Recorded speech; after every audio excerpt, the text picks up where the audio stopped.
আমি অনেক দরিদ্র ফ্যামিলির ছেলে। আপনার বাবা কি করতো? আমার বাবা মানে অন্য জমিতে কাজ করতো। কৃষক ছিল? হ্যাঁ, কৃষক। ঢাকায় আসতো, ঢাকায় কাজ করতো। আচ্ছা, আপনি বড় ছেলে ছিলেন? হ্যাঁ, আমি মানে বড় সন্তান? হ্যাঁ, আমি বড়। আচ্ছা, আমি যখন জিএসসি পরীক্ষা দিই, মানে তখন তো ক্লাস 7-6, তখন অতটুকু বুঝি নেই। যখন আমি জিএসসি পরীক্ষা দিই তখন থেকে আমার বাবা মারও স্বপ্ন ছিল আমি যখন ভালো রেজাল্ট করি জিএসসি পরীক্ষাতে, যে আমার ছেলের ভালো একটা চাকরি নিয়ে দেবো, ডিফেন্সের চাকরি। এবং আমার বডি ফিগার এখন যেরকম, তখন আরও মানে অনেক মানে ছিল, চওড়া ছিল। এবং প্লাস ক্রিকেট মাঠে যখন গেতাম ছোটোবেলায়, ক্রিকেট খেলতাম, মানে অনেকজন বলতো, নানান সমালোচনা করতো আমাকে নিয়ে। যে আপনার বাড়ি কোথায়? আমার হোম ডিস্ট্রিক্ট কুড়িগ্রাম, রৌমারী থানা, রতনপুর গ্রাম। ওকে। ওখানে ক্রিকেট খেলতাম, সবাই আমাকে নিয়ে সমালোচনা করতো যে অমুকের ছেলে অনেক লম্বা চওড়া। সমালোচনা না, আলোচনা করতো? হ্যাঁ, আলোচনা করতো যে ম্যাট্রিক পরীক্ষা দিলে ওর ডিফেন্সে চাকরি হবে, আর্মিতে, এরকম। এবং আমার বাবাকেও বলতো, আমার মাকেও বলতো, আমাকেও সবাই বলতো। এবং আমার ছোটো দিকে স্বপ্ন ছিল আমি পুলিশ হব, আমি দেশের জন্য কাজ করব। এবং আমার বাবা মারও স্বপ্ন ছিল যে আমার ছেলেকে ডিপার্টমেন্টে দিব, এরকম। যখন আমি ক্লাস 9-এ উঠি যেয়েছি ভালো একটা রেজাল্ট নিয়ে, তখন আমার স্বপ্নটা আস্তে আস্তে আর বড়ো হয়ে যায় এবং আমার ফ্যামিলিরও স্বপ্নটা অনেক বড় হয়। আমি কমার্স নিয়ে লেখাপড়া শুরু করি, কমার্স নিয়ে। আমার মামা সাজেশন দিচ্ছে যে তুই কমার্স নিয়ে পড়, আমি মামার সাজেশনে কমার্স নিই তখন সেই সময়। এবং 9, 10 এবং ম্যাট্রিক পরীক্ষা দিয়েই ভালো রেজাল্ট করি। আপনার বাবা কৃষক ছিলেন? হ্যাঁ। তার তো পড়ানোর সামর্থ্য ছিল এই কৃষিকাজ করে? না, সে আমাদের ফ্যামিলি চালাইতো, প্লাস মানে কোনো আয় করতো না। উনি আমার পিছিয়ে সব কিছু খরচ করতো। এই কৃষিকাজ করে যে পয়সা হতো সেটা আপনার পিছনে? হ্যাঁ, আমার পিছিয়ে খরচ করতো। আচ্ছা। এবং আমাকে মাঝে মাঝে বলতো ডাক দিয়া যে আতিক, তুই আমার ভবিষ্যতের অ্যাকাউন্ট, এভাবে আমাকে বলতো। ভবিষ্যতের অ্যাকাউন্ট? হ্যাঁ, আমাকে এভাবে বলতো। এবং যখন ম্যাট্রিক পরীক্ষা আমি ভালো রেজাল্ট নিয়ে পাশ করি, তখন আমি ইন্টারে আবার কমার্স নিয়ে পড়া শুরু করি। তখন একবার আর্মিতে গেলাম। আর্মিতে যখন আমি যাই, আর্মিতে যাওয়ার আগে কিছু কাহিনী আছে। আমার পায়ের একটা আঙ্গুলের সমস্যা ছিল, আপনার নখের একটা সমস্যা ছিল। জি। এখন আমি বাড়িতে বলি, মা আমার এই সমস্যা, যদি আমি আর্মিতে যাই তাহলে তো বের করে দেবো, আমি তো সম্পূর্ণ ফিট, কিন্তু ওটা তো আমার আনফিট। সেই সময় ভাইয়া চৈত মাসের দিন আমাদের আব্বা ঢাকায়, অনেক কষ্ট আমাদের ফ্যামিলিতে সেই সময়, মানে অনেক কষ্ট চলতেছে, টাকা পয়সা নাই একেবারে, আমাদের জমি জমাও নেই একেবারে। এক কাটা এরকম যে জমি আছে ওই পরিমাণে জমিও নেই। মা আমার বলতেছে যে তোর বাবার কাছে টাকা নিয়ে কিন্তু বাজার খরচ করলাম, আর সে এই সময় তো টাকা নেই আমাদের কাছে, এখন কী করি। ওর মা অনেক কষ্ট করে আমাদের খাবারের চাউল ছিল, পরে আমার চাউল বের করে দিচ্ছে, যা বাজারে বিক্রি করে তুই ওটা ঠিক করে নেয়, অপারেশন করা লাগে 400 টাকা না 500 টাকা, ওই 400-500 টাকা আমার বাড়িতে ছিল না।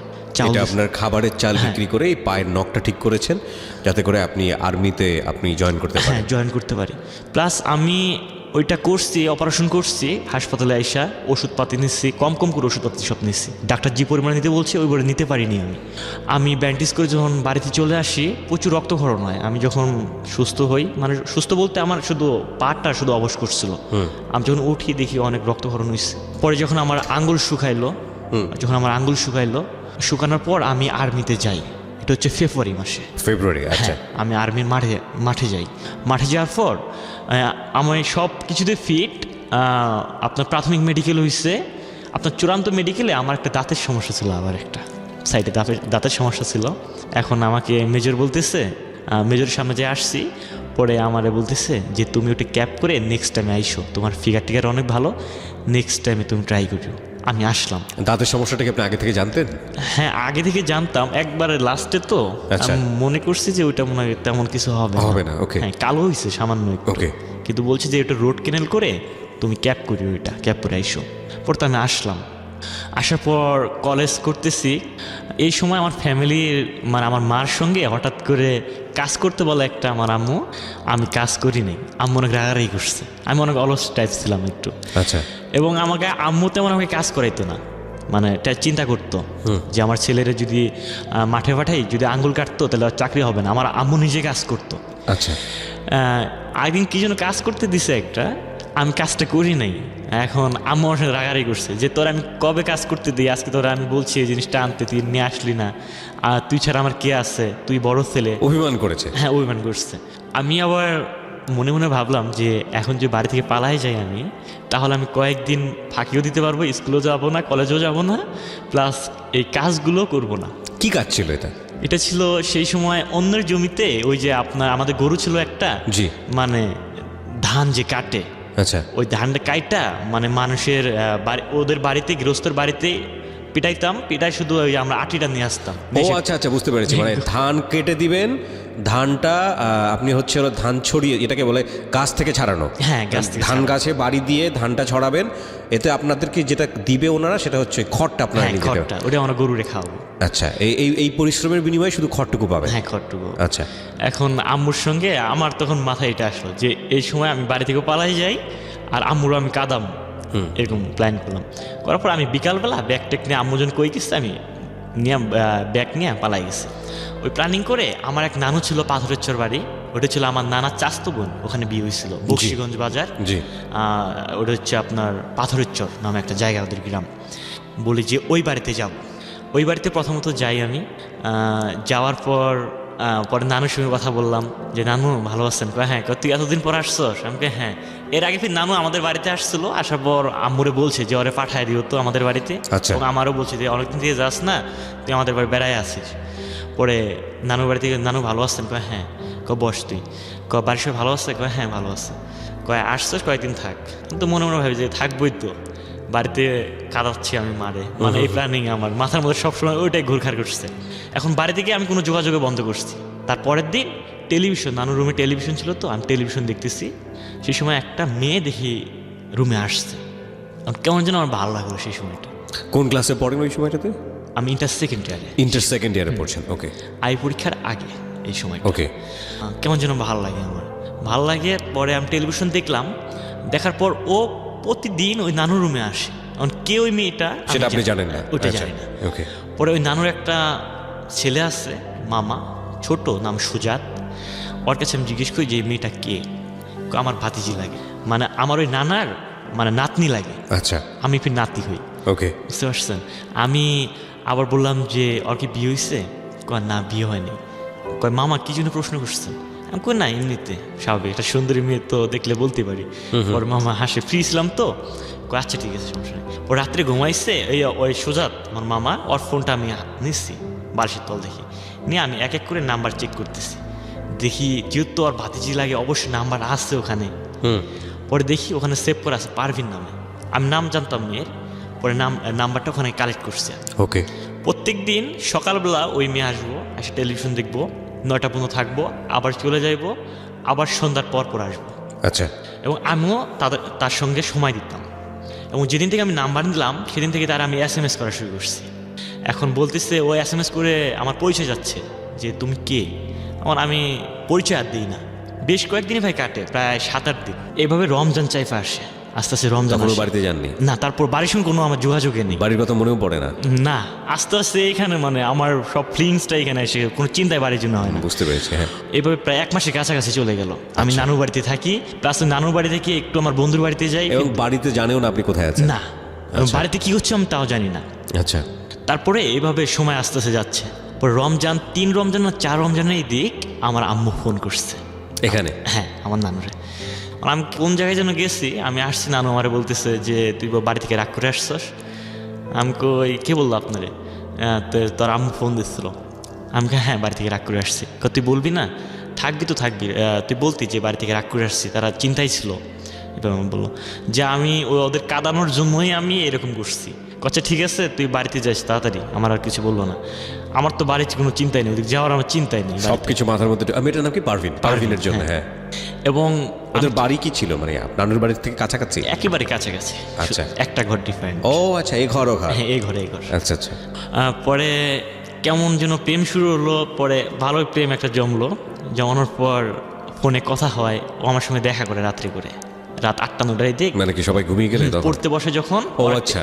ওর টেবিল থেকে চলে আসে। ওর বাবা কি করতো? ওর বাবা কৃষক ছিল। ওর বাবাও কৃষক ছিল? আচ্ছা। ও আসতো, আমার সঙ্গে গল্প করতো, মানে যা হয় দুজনে পাশাপাশি তাইকে। পরে আস্তে আস্তে কেমন আমার আবেগটা বা ইমোশন, মানে আমার এটা ওর প্রতি কেমন যেন একটা গভীর একটা ভালোবাসা সৃষ্টি হলো। পরে আমি আমার মনের মধ্যে, আমার ব্রেনের মধ্যে একটা শয়তানি একটা কাজ করলো যে একটা কাজ করি, ওর আব্বা আম্মার ঘুমের ট্যাবলেট খায়া ওর রুমের মধ্যে আমি দেখা করবো। আর আমি বললাম যে তোমার সঙ্গে দেখা করবো। প্রথমে আমার প্রস্তাব দিলাম ওরে আমি। এটা কি মানে ঘুমের ট্যাবলেট খাইয়ে ওর সঙ্গে ওর রুমে দেখা করতে হবে? অন্য কোনো প্ল্যান ছিল নাকি শুধু দেখা করাটা? এখন না you have to clear this because it's your life story. আমাদের জানার জন্যই যেন জিজ্ঞেস করছি, মানে বিষয়টা কি ইন্টেনশনালি ছিল যে না আপনারা যে সম্পর্কের মধ্যে আছেন এটা পবিত্রতম সম্পর্ক থেকে একটা অনৈতিক সম্পর্কের দিকে যাচ্ছে, ব্যাপারটা কি এরকমই ছিল? না, আমার প্রেম ছিল পবিত্র প্রেম। প্রেম ফিলিংসটা পবিত্রই ছিল, হ্যাঁ, পবিত্র মানে ছিল। আপনারা ওর রুমে দেখা করতে যাবেন, ও তো আপনার রুমে আসতো, ওর রুমে দেখা করতে যাওয়ার প্রয়োজনটা কি আমি ছিল? যে রুমে থাকি আমার ছোট মামা আমার সাথে থাকে, এটা সমস্যা। আচ্ছা, ওর okay. রুমটা একাই। আচ্ছা। এখন বাইরে যদি দেখা করি তাহলে সমস্যা। সমস্যা এই জন্য রুমের ভিতরে হ্যাঁ, যাবেন। রুমে যেহেতু আচ্ছা। একাই থাকে। তো বাবা মাকে সেজন্য স্লিপিং পিল খাওয়াতে হবে। হ্যাঁ, আচ্ছা। এখন ওরে বললাম যে তোমার রুমে আমি যাব, আমার তো আসবা, আমার আব্বা আম্মা যখন থাকে সারা, আমি সমস্যা নেই, এই ব্যবস্থা আমি করতেছি। ওরা আমি বাজার থেকে ঘুমের ট্যাবলেট নিয়ে আসছি, 2টা 3টা নিয়ে আসছি, নিয়ে এসে আমি সুন্দর করে মানে গুঁড়া করছি। আচ্ছা, গুঁড়া করে ওরা বলছি যে এটা তুমি ইফতারের শরবতের সাথে খাওয়াই দিন। আমি আল্লাহর কাছে মাপ চাই, আমি অনেক একটা ভুল করছি এই সময়। না ঠিক আছে, আপনি যেটা করেছেন সেটা আপনি বলতে আসছেন এখানে, আপনি ভুল করেছেন সেটা আপনার ভিতরে অনুতপ্ত বোধ আছে বলেই আপনি এখানে হ্যাঁ, এসেছেন। কারণ সমস্যা নেই, বলুন। রোজার মাসে যে ইফতার করব যে পানি দিয়া, ওখানে আমি ঘুমের ট্যাবলেট খাওয়াই দিচ্ছি। না তারপর আপনি ওকে বলেছেন মিশানোর জন্য? হ্যাঁ, মিশানো ও রাজি হয়ে গেছে? হ্যাঁ, ও রাজি হয়েছে। তারপর? এবং ও খাওয়াইছে এবং আমার বলছে হ্যাঁ আসতে পারো তুমি। আমার যে রুমটা ছিল সেই রুমটা হচ্ছে নানু ওই রুমে থাকতো, আমার এই রুম ছিল, মাঝখানে একটা পার্টিশন ছিল ওখানে। জি। মানে আমি যদি বেরোতাম তাহলে ওই রুমের মাঝখান দিয়ে যাওয়া লাগতো, যা ওদের দরজা খোলা লাগতো। ওকে। এখন ভাবলাম যে এবার যেগুলো তো টের পাইবো ওরা। জানলা ছিল একটা, জানলার মতো গ্রিল ছিল না আমাদের। আমি কি করছি, জানলা খুলে ড্রাইভ করছি জানলা থেকে। মানে আপনার রুমের জানলা দিয়ে বের হয়েছেন আপনি? হ্যাঁ, তখন চিন্তা হয়নি আপনি বাসার ভিতরে ব্যাক করবেন কিভাবে? এই জানলা দিয়ে আমি ঢুকবো আবার। জানলা দিয়ে ঢুকবেন, মানে okay. জানলাটা তেমন উঁচা ছিল না, কাছাকাছি ছিল। আচ্ছা আচ্ছা। তারপর আমি এক পর্যায়ে রুমের কাছে যাই, যাওয়ার পর দেখি দরজা লক করা, শুধু জানালা খোলা। এখন ভাইয়া আমার লাইফের প্রথম তো অনেক একটা ভীতু একটা কাজ করলো, আল্লাহ কি টিপ যে টিপ হয়। টিপ টিপ টিপ হ্যাঁ, টিপ বুকের মধ্যে। মানে শীতের রাত কেমন যেন একটা ভয় লাগছে। কি করলাম, জানলা দিয়ে হাত দিলাম ভিতরে। আমি আচ্ছা। ভিতরে হাত দিয়া দেখি কাজ হয় না, ওরা আমি পারি না। পরে একটা বাইরে একটা শোলা ছিল, আমরা বলি শোলা, পাটের ভিতরে যেটা থাকে, আচ্ছা ওইটা দিয়ে আমি গোতা মারছি পরে। আচ্ছা। পরে গোতা মারছি, ও বুঝতে পারছে, আসছে। পরে ও দরজা খুলে দিচ্ছে। যে এই সময় যদি রেডিও নেটওয়ার্ক না থাকে তাহলে কি হবে? ধরেন আপনারা যারা শুনতেছেন কান বেঁধে উদ্গ্রীব হয়ে কি হতে যাচ্ছে, হ্যাঁ সে ধরেন আপনার রেডিও আপনি আর শুনতে পাচ্ছেন না, ঢাকা এফএম এখন আর শোনা যাচ্ছে না, তাহলে কি হবে? ওকে, না অবশ্যই আমরা শুনবো, বাট আমি একটা জিনিস আপনাদেরকে বলতে চাই একটা ছোট্ট করে। সেটা হচ্ছে আপনারা নিশ্চয়ই জানেন, একটা ছোট্ট বিজ্ঞাপন করে নিই আমার বইয়ের। জীবন গল্প এবং সিক্রেটস নামে আমার একটা বই বাজারে এসছে, ঢাকা FM 90.4 এর একটা মাত্র বই। বইটি যদি আপনারা সংগ্রহ করতে চান, আপনারা বইমেলা থেকেই বইটি সংগ্রহ করতে পারবেন। 101 নম্বর স্টল নাম্বারটা খুব সহজ মনে রাখা, 101 নম্বর স্টল। এটা হচ্ছে বর্ণ প্রকাশের স্টল। আমি মাঝে মাঝে যাচ্ছি চুরি চুরি করে, অনেকেই আমার কাছ থেকে জানতে চেয়েছেন ফোন করে, প্লাস হচ্ছে SMS এর মাধ্যমে, এছাড়াও ফেসবুকের মাধ্যমে, যে এবারের বইমেলায় আমি যাব কি না। হ্যাঁ, এবারের বইমেলায় আমি যাচ্ছি আগামী শুক্রবার। আজকে হচ্ছে কি বার? বুধবার থেকে বৃহস্পতিবার পড়লো, অর্থাৎ পরশুদিন। আগামী শুক্রবার ঠিক সকাল 11টায় বর্ণপ্রকাশের স্টলে। বর্ণপ্রকাশের স্টল নাম্বার হচ্ছে 101। বইমেলার গেট দিয়ে ঢুকেই, সরোয়ার্দী উদ্যানে বইমেলার গেট দিয়ে ঢুকেই হাতের বামে পড়বে বর্ণপ্রকাশ 101 নম্বর স্টল। দেখবেন আমার ছবি অনেক বড় করে উপরে দেওয়া আছে। ওখানে ঠিক সকাল 11টায়, আগামী শুক্রবার সকাল 11টায় আপনাদের সঙ্গে আমার দেখা হচ্ছে। যারা দেখা করতে চান চলে আসবেন বইমেলাতে, যারা আমার হাত থেকে বইটি কিনতে চান চলে আসবেন। আগামী শুক্রবার ঠিক সকাল 11টায় 101 নম্বর স্টল, বর্ণপ্রকাশের স্টল, সরোয়ার্দী উদ্যানের। ওকে, দেখা হচ্ছে আপনাদের সঙ্গে। হ্যাঁ বলুন, তারপর কি হলো? তারপর ও খুলে দরজা, দিয়েছে দরজা? হ্যাঁ, ও দরজা খুলে দিছে অলরেডি। আমি যে রুমের ভিতরে ঢুকছি আমার প্রচন্ড ভয় লাগতেছে, মানে আমার শরীর কাঁপতেছে, কাঁপাকাঁপি দেখতেছে। কাঁপা শুরু করছে। পরে ওদিক দরজা লক করলো, আমি মনে মনে করি কোনো প্ল্যানিং করলো নাকি। মানে আমার মাথার মধ্যে এই চিন্তা আসে গেলো যে এই সময় যদি ধরা খাই তাহলে তো মায়েরও খাইবো, মান সম্মান শেষ এই সময়। আর নানুর বাড়িতে আসছে, নানুরও মান সম্মান শেষ, এরকম চিন্তা আসলো মাথার মধ্যে। পরে দেখি ল্যাব তো শীতের দিন, সোজা ল্যাবের তলে ঢুকে বললাম। ল্যাবের ঢুকে প্রায় 5 মিনিট প্রায় নীরবতা মনে পালন করছিলাম আমি সেই সময়। মানে কোনো কথা নেই, সাউন্ড নেই, মানে ভয় কাজ করছে সেই সময় আমার। মানে একটু পর ওর সঙ্গে কথা তো বলা যায় না রুমের ভিতর। আমাকে ও বলতেছিল ভয় পাইছো, আমি কই ভয় তো পাওয়ারই কথা, না ঘুমায় বসছে আব্বু আম্মু। আর রুমের ভিতরের পারিশন আবার লক করা দরজা, কোনো সমস্যা নেই। ভাইয়া আস্তে আস্তে ওখানে কথা বলতে বলতে অন্য একটা ফিলিং জন্মে গেল। আসলে চিন্তাধারা ছিল না, স্বাভাবিক, হ্যাঁ এই জিনিসটা হবে। এবং আমার লাইফের প্রথম এটা, এবং আমি কোনো মেয়ের লাইফের, মানে ও আমার লাইফের প্রথম, ওর সঙ্গে আমি অবৈধ মেলামেশা করি। এটা মানে এটা আপনাদের আমার জীবনের প্রথম, এটা মেয়ের সঙ্গে আমার মেলামেশা। চিন্তা ছিল না, কিন্তু হ্যাঁ, ইন্টেনশনালি জিনিসটা হয়ে হয়ে গেছে। হ্যাঁ, আমার জীবনের প্রথম এটা, দুজনেই। মানে দুজনের সম্মতিতেই জিনিসটা হয়েছে। তারপর শারীরিক মেলামেশা হলো ওখানে আমার লাইফের প্রথম ওইটা। ওখানে আমি ছিলাম প্রায় 3টা পর্যন্ত, 12টায় ঢুকছি 3টায় বেরোইছি ওখান থেকে। জি। সেদিন রাত কাটার পর আমার কিচ্ছু ভালো লাগে না আর, বাড়ির চিন্তা তো মোটেও আমার এক্স্যাক্টলি আমার সেটাই মাথায় আসছিল যে বাড়ির চিন্তায় যতটুকু ছিটেফোঁটা ছিল এরপর আর থাকার কথা না। হ্যাঁ, আমি অনেক দিন ওখানে থাকলাম, মানে সারাক্ষণ মাথার মধ্যে শুধু এই সম্পর্ক এবং পারফিনের কথা মাথায় ঘুরছে। হ্যাঁ, পারভিনের কথা মাথায় ঘুরতো। এবং সেও নানুর রুমে প্রায় 5-6 বার আসতো। মানে আপনারা যেটা বুঝতে পারছিলাম যে খুব স্বল্প সময়ের মধ্যেই বুঝে না বুঝে কাছাকাছি এরকম সুযোগ থাকার কারণে আপনারা র্যান্ডামলি একটা অনৈতিক সম্পর্কে যাওয়ার একটা সুযোগ ছিল এবং আপনারা সেটার ব্যবহার করতেছিলেন। ওকে। অনেকদিন বেশ কয়েকদিন কাটলো এইভাবে, আবার ঘুমের ট্যাবলেট খাওয়াই, ফির 2 দিন পর মানে রেগুলার আপনারা ঘুমের ট্যাবলেট খাওয়াই? হ্যাঁ, ঘুমের ট্যাবলেট খাওয়াই। সে তারপর দিন আবার 4টা নিয়ে আসছিলাম আমি, যে ঘুমের নিয়ে আসছি, আবার খাওয়াইছি, আবার মেলামেশা করছি, রুমে গেছিলাম। এভাবে দীর্ঘ প্রায় 5-6 দিন ওর সঙ্গে আমার মেলামেশা হয়েছে, প্রায় 15 দিনের মধ্যে এটা মেলামেশা হয়। সেই সময় নানু আমার বলতেছে যে তুই বাড়ি চলে যা। নানু মনে একটু বুঝতে পারছে বিষয়টা, বুঝতে পেরেছে। হ্যাঁ, একদিন কি হয়েছে, আমি জানলা ড্রাইভ করে চলে গেছি, নানু আমার রুমে আসছে, দেখে আমার রুমে এসে দেখে জানলা খোলা, সে ভয় তো আতঙ্ক, কি কোনো চোট্টর আসছে নাকি, দেখে বিছানায় আমিও নেই। পরে কি হলো, কোথায় গেছে? পরে নানু দাঁড়িয়ে আসছে, ওদের বিটা ছিল, বিটার আপনার উঠানে দাঁড়িয়ে আসছে, দেখে আমি পারভিনের রুম থেকে বের হয়ে আসছে। নানু আমার কোনো কিচ্ছু বলেনি, সে আবার চুপচাপ করে রুমে শুয়েছে। আমি আবার জানলা দিয়ে ভিতরে ঢুকে আবার জানলা লক করছি, ওইটা উনি দেখছে। উনি আমার একটা কথা বলেনি, না বললা তারপরের দিন বলছে যে তুই বাড়ি চলে যাস। তোর আম্মু ফোন দিছিল, মানে উনি আরো আমার প্রতি মানে আবার জোর দিচ্ছে যে বাড়ি চলে যা। তারপর চাপ দিচ্ছে বাড়ি যাওয়ার জন্য। হ্যাঁ, পরে আমি একদিন পর চলে গেলাম বাড়িতে, অনেকদিন পর বাড়িতে গেলাম। মা তো বলতেছে যে তোর বাড়ির কথা মনে পড়ে না, ওখানে গেছোস, তোর পরীক্ষার সামনায়, আমি আবার অ্যাকাউন্টিং প্রাইভেট পড়ি, তোর প্রাইভেট পড়া লাগবো না। আমি কই হ্যাঁ পড়বো, সমস্যা নেই। আবার আমি প্রাইভেট আগের মতো কিছু শুরু করি, আর পারভিনের সঙ্গে আমার কথা হয়, ফোনে কথা হয়। কথা বলতে বলতে আমার পরীক্ষা আমার চাইফা আসে, সে সময় পরীক্ষা একেবারে কাছে চলে আসে। সেই সময় পারভিনের আমি বলি যে তুমি কথাবার্তা একটু কম করে বললো, আমার সমস্যা হয়। আমি ওরা বললাম, মানে চিন্তাধারাটা আমি ফাঁকে আসছি তো, এখন রোমারিতে ওর বাড়ি পাথরের চর, আমার পরিবর্তন হওয়া শুরু করলো, মানে ওর প্রতি আমার ফিলিংসটা কমতে শুরু করলো। হ্যাঁ, শুরু করলো। ওর আমি বললাম যে পরীক্ষা আমার সামনে, তুমি কম কম কথা বলো। আচ্ছা ঠিক আছে। আমি পরীক্ষা দিলাম, ভালো করে পরীক্ষা দিলাম। দেওয়ার পর আমার মামা থাকতো নবীনগর কালামপুরে থাকতো। জি। ওই মামার বাড়িতে বেড়াইতে আসবো, পরীক্ষার পর কোনো কাজ বাজ নাই। এখন মামা আমারে বলতো যে তুই অনেকদিন থেকে আগে থেকে বলতো যে আমার বাড়িতে আয়। মামা আবার চাকরি পাইছে 2012 সালে ডিবি পুলিশ, সে যে আমি কোথায় থাকি তুই দেখা যায়, একটু ঘুরাই টুরে যায়, এখানে ঢাকা শহরে আসস নাই, একবার দেখা যায়। আমি কই আচ্ছা ঠিক আছে। পরীক্ষার পর মামার বাসায় আসলাম। আসার পর এখানে বেশ প্রায় 4-5 দিন ছিলাম। 4-5 দিন থাকার পর আমার আগে থেকে প্ল্যানিং ছিল যে আমি পারভিন সহ প্রেম করতেছি, এখন এই অবস্থায় শুধু প্রেম করলে হবে না, আমাকে একটা ইনকামের সোর্স বের করতে হবে ঢাকা শহরে। অর্থাৎ মামার বাসায় যাব, মামার বাসা থেকে আমি যে আমার বন্ধুর কাছে যোগাযোগ করছি, আমার বন্ধু আছে, ওদের কাছে যাব, ওরা জব করে, আমিও জব নেবো, নিয়ে আমি পারভিনের বের করে নিয়ে আসবো। এই ধরনের আমার চিন্তা ভাবনা প্ল্যানিং কাজ করে। পরে মামার বাসায় আসলাম, আসার পর 6-7 দিন থাকলাম। থাকার পর মামারে বলতেছি, মামা আমি চলে যাবো। ও কেন, তুই সেদিন আসলি, থাক আরও কিছুদিন থাক। মামা আমার অফিস করে, মামি একাই নতুন বিয়ে করছে, মামি তোর মামির সঙ্গে সময় টময় দে। আমি না মামা চলে যেতে হবে, সমস্যা আছে। পরে মামা আমার টাকা দিচ্ছে 1000 টাকা। মামা বলতেছে যে চল তোরে তাহলে গাড়িতে টিকিট করে দিয়ে আসি। মামা আপনাকে যাওয়া লাগবো না, আমার বন্ধু আছে, বন্ধুর সঙ্গে দেখা করে আমি চলে যাব নবীনগর স্মৃতিসৌধতে, আমার বন্ধু এখানে আসবো, তার সঙ্গে ঘোরাফেরা করে আমি চলে যাব, আপনার আশা লাগবে না। পরে আচ্ছা ঠিক আছে যা, আমার ফোনের সঙ্গে আমার সঙ্গে যোগাযোগ করিস ফোনে, সমস্যা হলে। আচ্ছা ঠিক আছে। ওখানে গেলাম, বন্ধুরে যা বললাম, বন্ধু আমার একটা চাকরির দরকার। আচ্ছা ঠিক আছে থাক তুই।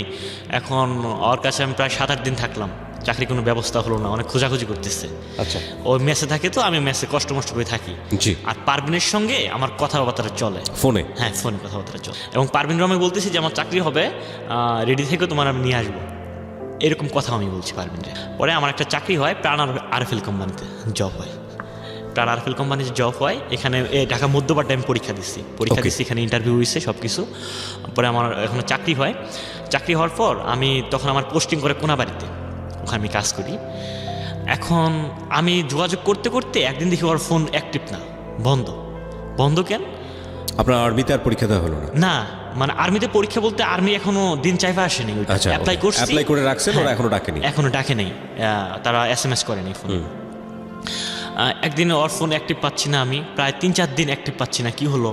পরে আমি ডাইরেক্ট মামারে ফোন দিলাম, মানে ওই যে সুজাত, যে ওর ইয়া হয়, আপনার চাচা হয় সম্পর্কে, ওর ফোন দিলাম যে পারভিনের ফোন অ্যাক্টিভ না কেন? ও আমার বলতেছে যে পারভিন তো বিয়ে হয়েছে। পারভিন তো বিয়ে হয়েছে। আমি কবে হয়েছে? কেন? এই ঈদের মধ্যে হয়েছে। আমি আবার ঈদের পরে আপনার কোনাবাড়ি চলে আসছি। মানে কি আপনার সঙ্গে কথাবার্তা হতো, তার হঠাৎ করে বিয়ে হয়ে গেল, আপনি কিছু জানলেন না? না, আমার কোনো কিচ্ছু বলেনি। পারভিন নিজেও কিছু বলে না, কোনো কিচ্ছু বলেনি এর মধ্যে। শুধু ওর সঙ্গে কথাবার্তা চলতো যে আমি আমার চাকরি করে তোমার নিয়ে আসবো। আচ্ছা ঠিক আছে।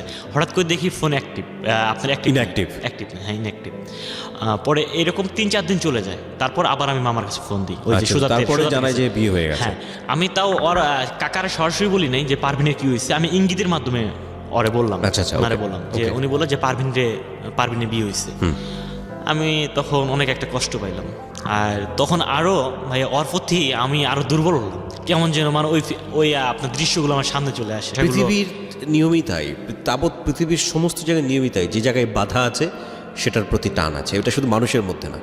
জি ভাইয়া, তখন তো আমার অনেক কান্না হয়, আমি ঘুমাইতে পারি না সারাদিন। ওই দৃশ্য আমি চেলসির চাকরি করি, আরও চেলসি তো টার্গেট থাকে আমাদের কোম্পানি থেকে, আমি কাজও করতে পারি না ঠিক মতো, শুধু ওইটা চিন্তা আসে মাথার মধ্যে। ওরে এইভাবে প্রায় 2-3 মাস কাটে এইভাবে, নানান ঝামেলায় আমার মানসিক টেনশনের সাথে আমি জড়িত। জি। পরে আমি ভাবলাম যে ও যখন বিয়ে করছে তাহলে ওর কথা আমি চিন্তাই করবো না। ও যদি পারে, ও কি জন্য আমার সাথে এরকম প্রতারণা করলো? কারণ আমার সাথে মেলামেশা করে। ও যদি পারে, আমি পারবো না কেন? আমি তো আমার বাপের এক ছেলে, আমার বাবা মার স্বপ্ন আছে, মানে এই হিটটা আমার মনে একটা আইসা গেল। আমি কি করলাম, আমার ফোনটা যেটা, আমার সিমটা যে ছিল ওটা ভেঙে ফেলছি সরাসরি, এই সিমে আমি রাখবো না। পরে আমি সিম ভেঙে ফেলার পর আমার ভালোই দিন কাটছিল।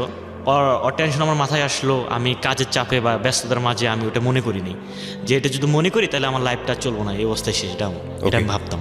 ওকে। তারপর ও 2-3 মাস পর 5-6 মাস সংসার করছে।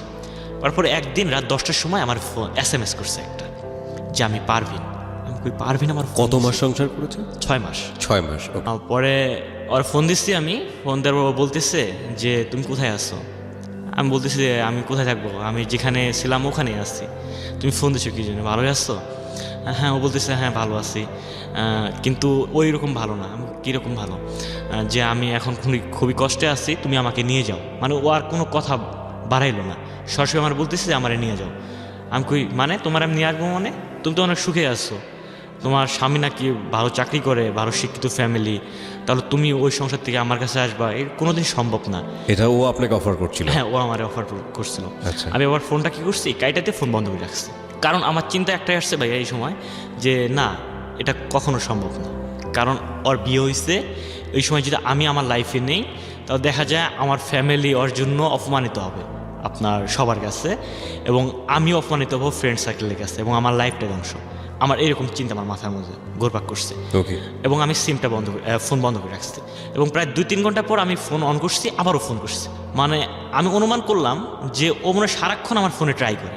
আচ্ছা। ও আবারও বলতেছে যে আমার নিয়ে যাবো না। আমি কই ভাই এটা সম্ভব না, তুমি কি পাগলামি করতেছো, তুমি ভাইবে আবার দেখো। দেখে আমি আমার ফোন কাইটা দিয়ে আবার বন্ধ করছি প্রায় 1 দিন, ফুললি 1 দিন কোনো ফোন আমি অ্যাক্টিভ করিনি। ফোন আমি খোলার পর ও আবার ফোন দিছে, আমার আবারও ফোন দিছে। ওকে। তারপর বলতেছে তুমি আমার কথা শুনবা না, তুমি যদি আমাকে না নিয়ে যাও আমি কোনো বিষ খাবো। আমাকে কী হয়েছে? তখন আমি মাথাটা স্থির করে শুনলাম যে কী হয়েছে এমন, ও আসতে চাই কেন, একটু শুনি। আর বলতে কী হয়েছে তোমার? যে আমার সমস্যা। তোমার কি সমস্যা? আমার শাশুড় শাশুড়ি আমার দেখতে পায় না, আমার জ্বালাতন করে, তারা খুবই খারাপ, আমার অত্যাচার করে, এবং আমার হাজব্যান্ড ঢাকায় আরেকটা বিয়ে করছে। এটা কি ওকে বিয়ে করার পরে না আগেই ছিল?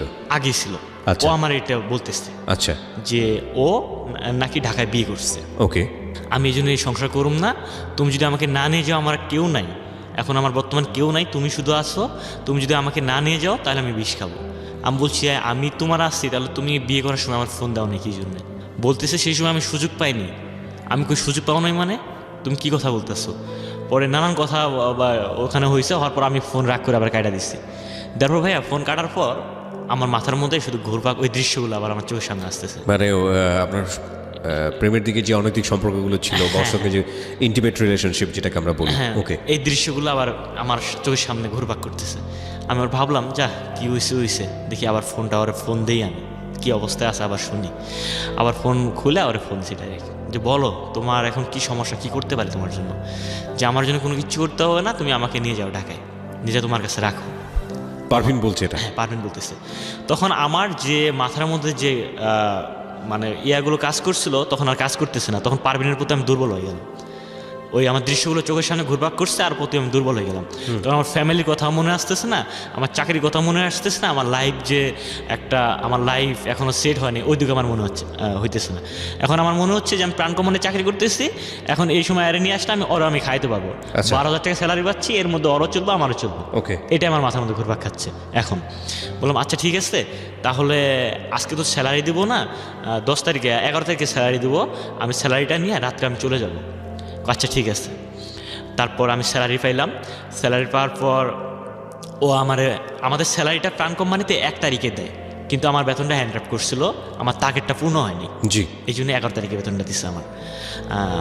আমি পরে বেতন নিলাম, নেওয়ার ফোন দিছি যে আমি তো বেতন পাইছি, তাহলে আমি টিকিট করলাম, তুমি বের হয়ে থাকো। এটা বিকালবেলা কথা হলো। ওকে, আচ্ছা ঠিক আছে, আমি বের হবো, আমি তো বাড়ি থেকে যাইতে পারবো না, তাহলে আমি এক দাদুর বাড়িতে, নানুর বাড়ি ওর, এটা হচ্ছে বক্সিগঞ্জ না, ওটা ডিগ্রিচর বাজার, যে আমি ওখানে আসি, তুমি আইসা রাত্রে আমার ফোন দিও, আমি ওখান থেকে তো বের হয়ে যাব, তোমার সঙ্গে বাইর হয়ে যাব। আচ্ছা, আমি আচ্ছা ঠিক আছে। কথা মতো কাজ শুরু হইলো। তারপর আমি টিকিট করলাম নাবিল গাড়িতে, রাত 3টার সময় আমি ওই ডিগ্রির চরে নামলাম। নামার আমি ফোন দিছি যে পারভিন আমি তো নামছি, তাহলে তুমি তো বের হইছো? হ্যাঁ আমি ওকে, সব কিছু আছে, আমি তো দাদুর বাড়ি চিনি না, কাকার বাড়ি উঠে আমি চিনি না। ও আমার বললো কি যে তুমি উত্তর দিকে হাঁটো মেন রাস্তা দিয়া, দেখো আমি মেন রাস্তায় দাঁড়ায় আছি, তুমি যেখানে আসো ওখান থেকে আমি 2 মিনিট পরে আমি, মানে ও আমাকে এই কথাটা বললো। ওকে, আমি আবার কি করলাম, ওখান থেকে হাঁটা শুরু করলাম। হাঁটতে ভাই আমার ফোন গেছে বন্ধ হয়ে। ওহো, আমার নর্মাল একটা ফোন ছিল, একেবারে শাটডাউন, মানে ফোন আর অন হচ্ছে না, বারবার ট্রাই করছি ফোন অন হচ্ছে না। আমি ওখান থেকে প্রায় 5-6 বার রাউন্ড করছি, প্রায় 2-3 কিলো গেছি পর্যন্ত, কিন্তু ওর আর দেখা আমার মেলেনি। তখন কটা বাজে? রাত 3:30, তখন 4টার কাছে 3:30 মাই সেই রাত্রে। ওকে, তারপর আমি অনেক আমার মানে ভয় কাজ করছে এখন, যে কি হলো, ওরও তো পাইতেছি না, এখন যদি কেউ যদি আমাকে দেখে এই সময়, তাহলে চোর মনে করে পিটাই, যে এত রাত্রে ঘোরাঘুরি করতেছে। আর আমার পায়ে বুট ছিল, জুতা ছিল, মেন রাস্তায় হাঁটতেছি তো, রাস্তার পাশে রুম আছে, অনেকজনের বাড়ি আছে, শব্দ হচ্ছে সেই রাত্রে, কোনো শব্দ নেই, শুধু আমার পায়ের জুতার শব্দ হচ্ছে। ভাবলাম এই সময় হাঁটা যাবো না। সেই সময় দেখি একটা মসজিদ পাশে, ওরা যে যদি আল্লাহর ঘরে ঢুকি তাহলে কেউ কিছু করতে পারবো না, বলতে পারবো না, আমি তাহলে মসজিদের ভিতরে ঢুকি। তারপর আস্তে করে মসজিদের ভিতরে ঢুকলাম। মসজিদের ভিতরে ঢুকে দেখি কেউ শুয়ে আছে, একটা সিরা, ওইটা হচ্ছে আপনার বস্তা, আচ্ছা, বস্তা শরীরে দিয়ে শুয়ে আছে। আমি তো প্রচুর ভয় পাইছি, আল্লাহ কে যেন শুয়ে আছে। দেখে এক পাগল আমার দেখা যখন পাইছে, আমার কোনো কিছু বলতেছে না, আমার শুধু দেখতেছে, আমার ভয় করতেছে। আমি পাগলের সঙ্গে কোনো কিছু কথা বললাম না, পাগলটা এক কোণে, আমি গেলাম ওই কোণে, যে আমি বইলাম ওখানে। আমার প্রচণ্ড ভয় কাজ করতেছে সেই সময়। ভয় পরে এখানে 4টা 4:30 ওই দিক, যখন আপনার ফজর আজান দেবো, তখন মসজিদের ইমাম আসলো চইলা। ওকে, আসার পর আপনার ইন দ্য মিনটাইম চিন্তা হচ্ছিল না যে পারভিন কোথায় কি করতেছে? হ্যাঁ, কাজ হয়েছিল, কাজ করতেছি সেই সময়। আমার প্রচুর টেনশন হচ্ছে, এবং ফোন আমি বারবার খুলতেছি, মানে ফোন আমি বারবার ট্রাই করতেছি। এটা কি ফোন বন্ধ হচ্ছে কি, মানে ফোন ব্যাটারি অফ হয়ে গেছে নাকি ফোনে ঝামেলা? না, ব্যাটারি সমস্যা। ওকে, বারবার অন করতেছি, ফোন অন হচ্ছে না। এবং সেই সময় ইমাম সাহেব চলে আসলো, আমার বললো, আমি সালাম দিলাম যে তুমি কে? আমি বললাম হুজুর আমি তো আসছি ঢাকা থেকে, এখানে আমার গাড়ি দিয়ে নামিয়ে দিচ্ছে, আমার বাড়ি তো দূরে, এই জন্য মসজিদে উঠছি, ফজর নামাজ পড়ে একটু ভোর হলে আমি চলে যাব, শীতের সকালের জন্য বের হইনি আমি এত রাত্রে। আচ্ছা ঠিক আছে, সমস্যা নেই। আর ইমাম সাহেবও এত আমার প্রশ্ন করলো না। নামাজ টামাজ শেষ করে পরে আমি বিসমিল্লাহ বলে ফোনটা আমি বাটনে চাপ মারছি, দেখি ফোন অলরেডি অন হয়ে গেছে। ওকে, ব্যাটারিটা ছিল নর্মাল ব্যাটারি, একবার অন হয় একবার অফ হয় এরকম। ওকে, চার্জ হয়ে আসছে। পরে আমি পারভিনের তখনই ফোন দিছি, যে পারভিন, ও কাদা শুরু করছে, তুমি আমার এত বড় ফাঁকি দিলা, তোমার জন্য আমি প্রায় 1 ঘন্টা দাঁড়িয়েছিলাম মেন রোডে, মানে অনেক কাদা শুরু করছে, যে আমার তো অবস্থা খারাপ করবো আজকে, আমি তোমার জন্য বের হয়ে আসছি, এখন যদি তোমার সঙ্গে আজকে আমি না যাই তাহলে তো আমার ফ্যামিলি, আমার শাশুড়ির বাড়ি থেকে রাগ করে আসছি। এবং ওর এখানে একটা সমস্যা ছিল, ও যখন ওর শাশুড়ি বাড়ি থেকে রাগ করে আসছে ওদের বাড়ি থেকে ওর নানুর বাড়িতে আসছে, দাদুর বাড়িতে নানুর বাড়ি, ওখানে রাগ করে আসছে। ওর আব্বু আম্মুরে বলে নেই, ওর আব্বু আম্মু পরে ফোনে যোগাযোগ করে দেখে যে ওর কাকার বাড়িতে না খালুর বাড়িতে ওই নানু বাড়িতে আসছে। আচ্ছা। ওটা কি সম্ভব হয় আমি জানি না, ওই বাড়িতে আসছে এবং পারভিন বলতেছে যে তুমি যদি আমাকে না নিয়ে যাও আজকে তাহলে কালকে সকালবেলা কাকারা এসে আমাকে মায়েরা ফেলাবো, যেহেতু হাজবেন্ডের বাড়ি থেকে কাকারা আসছে। ওকে ওকে। আমি কই তোমার চিন্তা নাই, আমি মসজিদে নামাজ পড়ছি, এখানে আমার ফোনের সমস্যা হয়েছিল, আমি এখানে আসি, তুমি আসো। কয় তুমি ওখানে থাকো না, তুমি আবার ওই রাস্তা দিয়ে হাঁটা শুরু করো, আমি আসতেছি, হাইটা হাইটা আসতেছি। আমাকে আচ্ছা তুমি আসো। পরে শীতের মধ্যে দেখি ও আসতেছে, ও আয়সা বলল যে চলো। এখন আমি ওরে বললাম যে মানে আমার ভাই সে সময়টা অনেক ভয় কাজ করছিল, প্রচণ্ড ভয় লাগতেছে যে কী যেন হয়, এই শীতের সকালে একটা মেয়েরে নিয়ে যাইতেছি আমি, কে যেন কি বলে, আর এই মেয়েরে বা কে চিনে, হয়তো বা চিনতেও পারে কেউ, আমারে হয়তো বা চিনে না, আমার বাড়ির রৌমারি, কিন্তু ওর বাড়িতেও ওখানে পাশাপাশি, হয়তো বা কেউ চিনতে পারে এরকম। তারপর ওরা আমি বললাম যে তুমি আমার পিছে থাকো, আমি তোমার আগে থাকি, কেউ যদি মাইন্ড না করে, আর কেউ যদি মানে ওইরকম আমার মানে ওরা আমি এই প্রস্তাবটা দিলাম যে তুমি পিছে থাকো অনেক। এভাবে হাঁটা শুরু করলাম, 5-10 মিনিট গেলাম, দেখি মানুষ আমার ফলো করতেছে, দুজনে ফলো করতেছে। আচ্ছা। তারপর ওর আমি বললাম যে তুমি আমার কাছে আসো, তুমি কাছে আসো, ওর নাকে নাক ফুলছিল, বললাম তুমি আমার কাছে আসো, আমার হাত ধরো, এমনভাবে যাবো দুজনে হাজব্যান্ড ওয়াইফের মতো। ওকে। কে যদি ভাবেও মনে করে হাজব্যান্ড ওয়াইফ কই যেন যাচ্ছে, আর এইভাবে যদি দূরত্ব থাকি দুজনে তাহলে মাইন্ডটা বেশি করে। এভাবে চলতে থাকলাম, হাঁটা শুরু করলাম। ভাই কোনো গাড়ি ঘোড়া পাইনি এখনো, শীতের সকালে এত মানে এখনো গাড়ি ঘোড়া আসেনি ওখানে। আর আমার তো সেই ক্লান্ত বোধ হচ্ছে, সারাদিন মার্কেটে চাকরি করছি, সন্ধ্যাবেলা আমি নিজে পাক করে খাইতাম, কোনো বাড়িতে কোনো বোয়া ছিল না, পাক করে খাওয়া দাওয়া অমনি আমি গাড়িতে জার্নি করে গেছি সেই রাত্রে, এবং আমার প্রচুর আমার শরীর খারাপ লাগতেছে। সে সময় গাড়ি ঘোড়া পাইতেছি না, অরণ্যে হাঁটতেছি, এমন সময় দেখি একটা সিএনজি আসতেছে, সিএনজি দাঁড় করাইলাম যে আমার দাদের বক্সিগঞ্জ বাজার নিয়ে যান। আচ্ছা ঠিক আছে চলেন।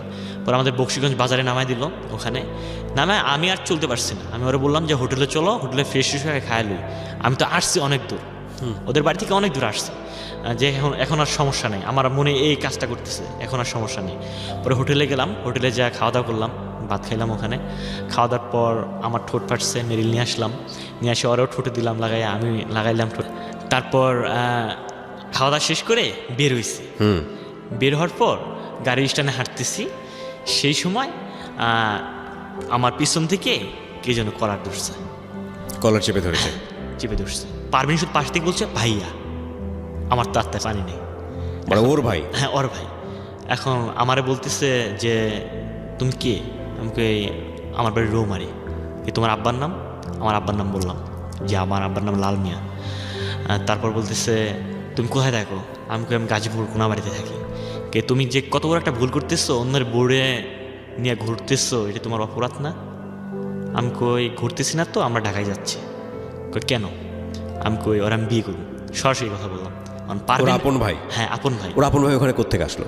ওর আপন ভাই নেক্সট টাইমে আমি শুনলাম নাকি ওর আপন ভাইরে কে যেন নিউজ দিছে যে তোর বোন রাগারাগি চলে গেছে। আমি ভাইয়া এই প্রশ্নটা আজকে আমি এই মানে প্রশ্নটার অ্যান্সার আজকেও আমি পারি নাই, যে ওর ভাই কিভাবে আসলো বক্সিগঞ্জ বাজারে, আজকেও মেলাইতে পারিনি যে ওর ভাই কিভাবে আসলো বক্সিগঞ্জ বাজারে। এবং পারভিন আমাকে যা অ্যান্সার দিল নেক্সট টাইমে, পারভিন বলতেছে যে ভাইয়ারে কে যেন বলছে, তোমার সঙ্গে যে ফোন দিয়ে আমি যোগাযোগ করছি ওটা হচ্ছে দাদুর ফোন, ওই দাদু মনে বুঝতে পারছে, ওই দাদু মনে ভাইয়ারে ফোন দিছে, দিয়ে ভাইয়া আসছে। এবং ওর ভাই আমার বলতেছে কি যে তোমাদের জন্য আমি খুব সন্ধ্যায় বেরোইছি কোনাবাড়ি থেকে, ওর ভাইয়া কোনাবাড়ি কাশিমপুর থাকে, ওখানে আমি সন্ধ্যায় বেরোইছি, সারা রাত তোমাদের জন্য আমি স্টেশনে পহরা দিয়েছি, তোমরা কখন আসবা। কিন্তু তুমি দিয়েছিলে আমি জানি না, কোন ছেলের সঙ্গে পারভিন ভাগতেছে এইটুকুই আমি জানি। তো ওর ভাই জানে মানে হচ্ছে, পারভিনের ভাই জানে মানে হচ্ছে, তো পারভিনের শ্বশুরবাড়ির লোকজনও জানার কথা।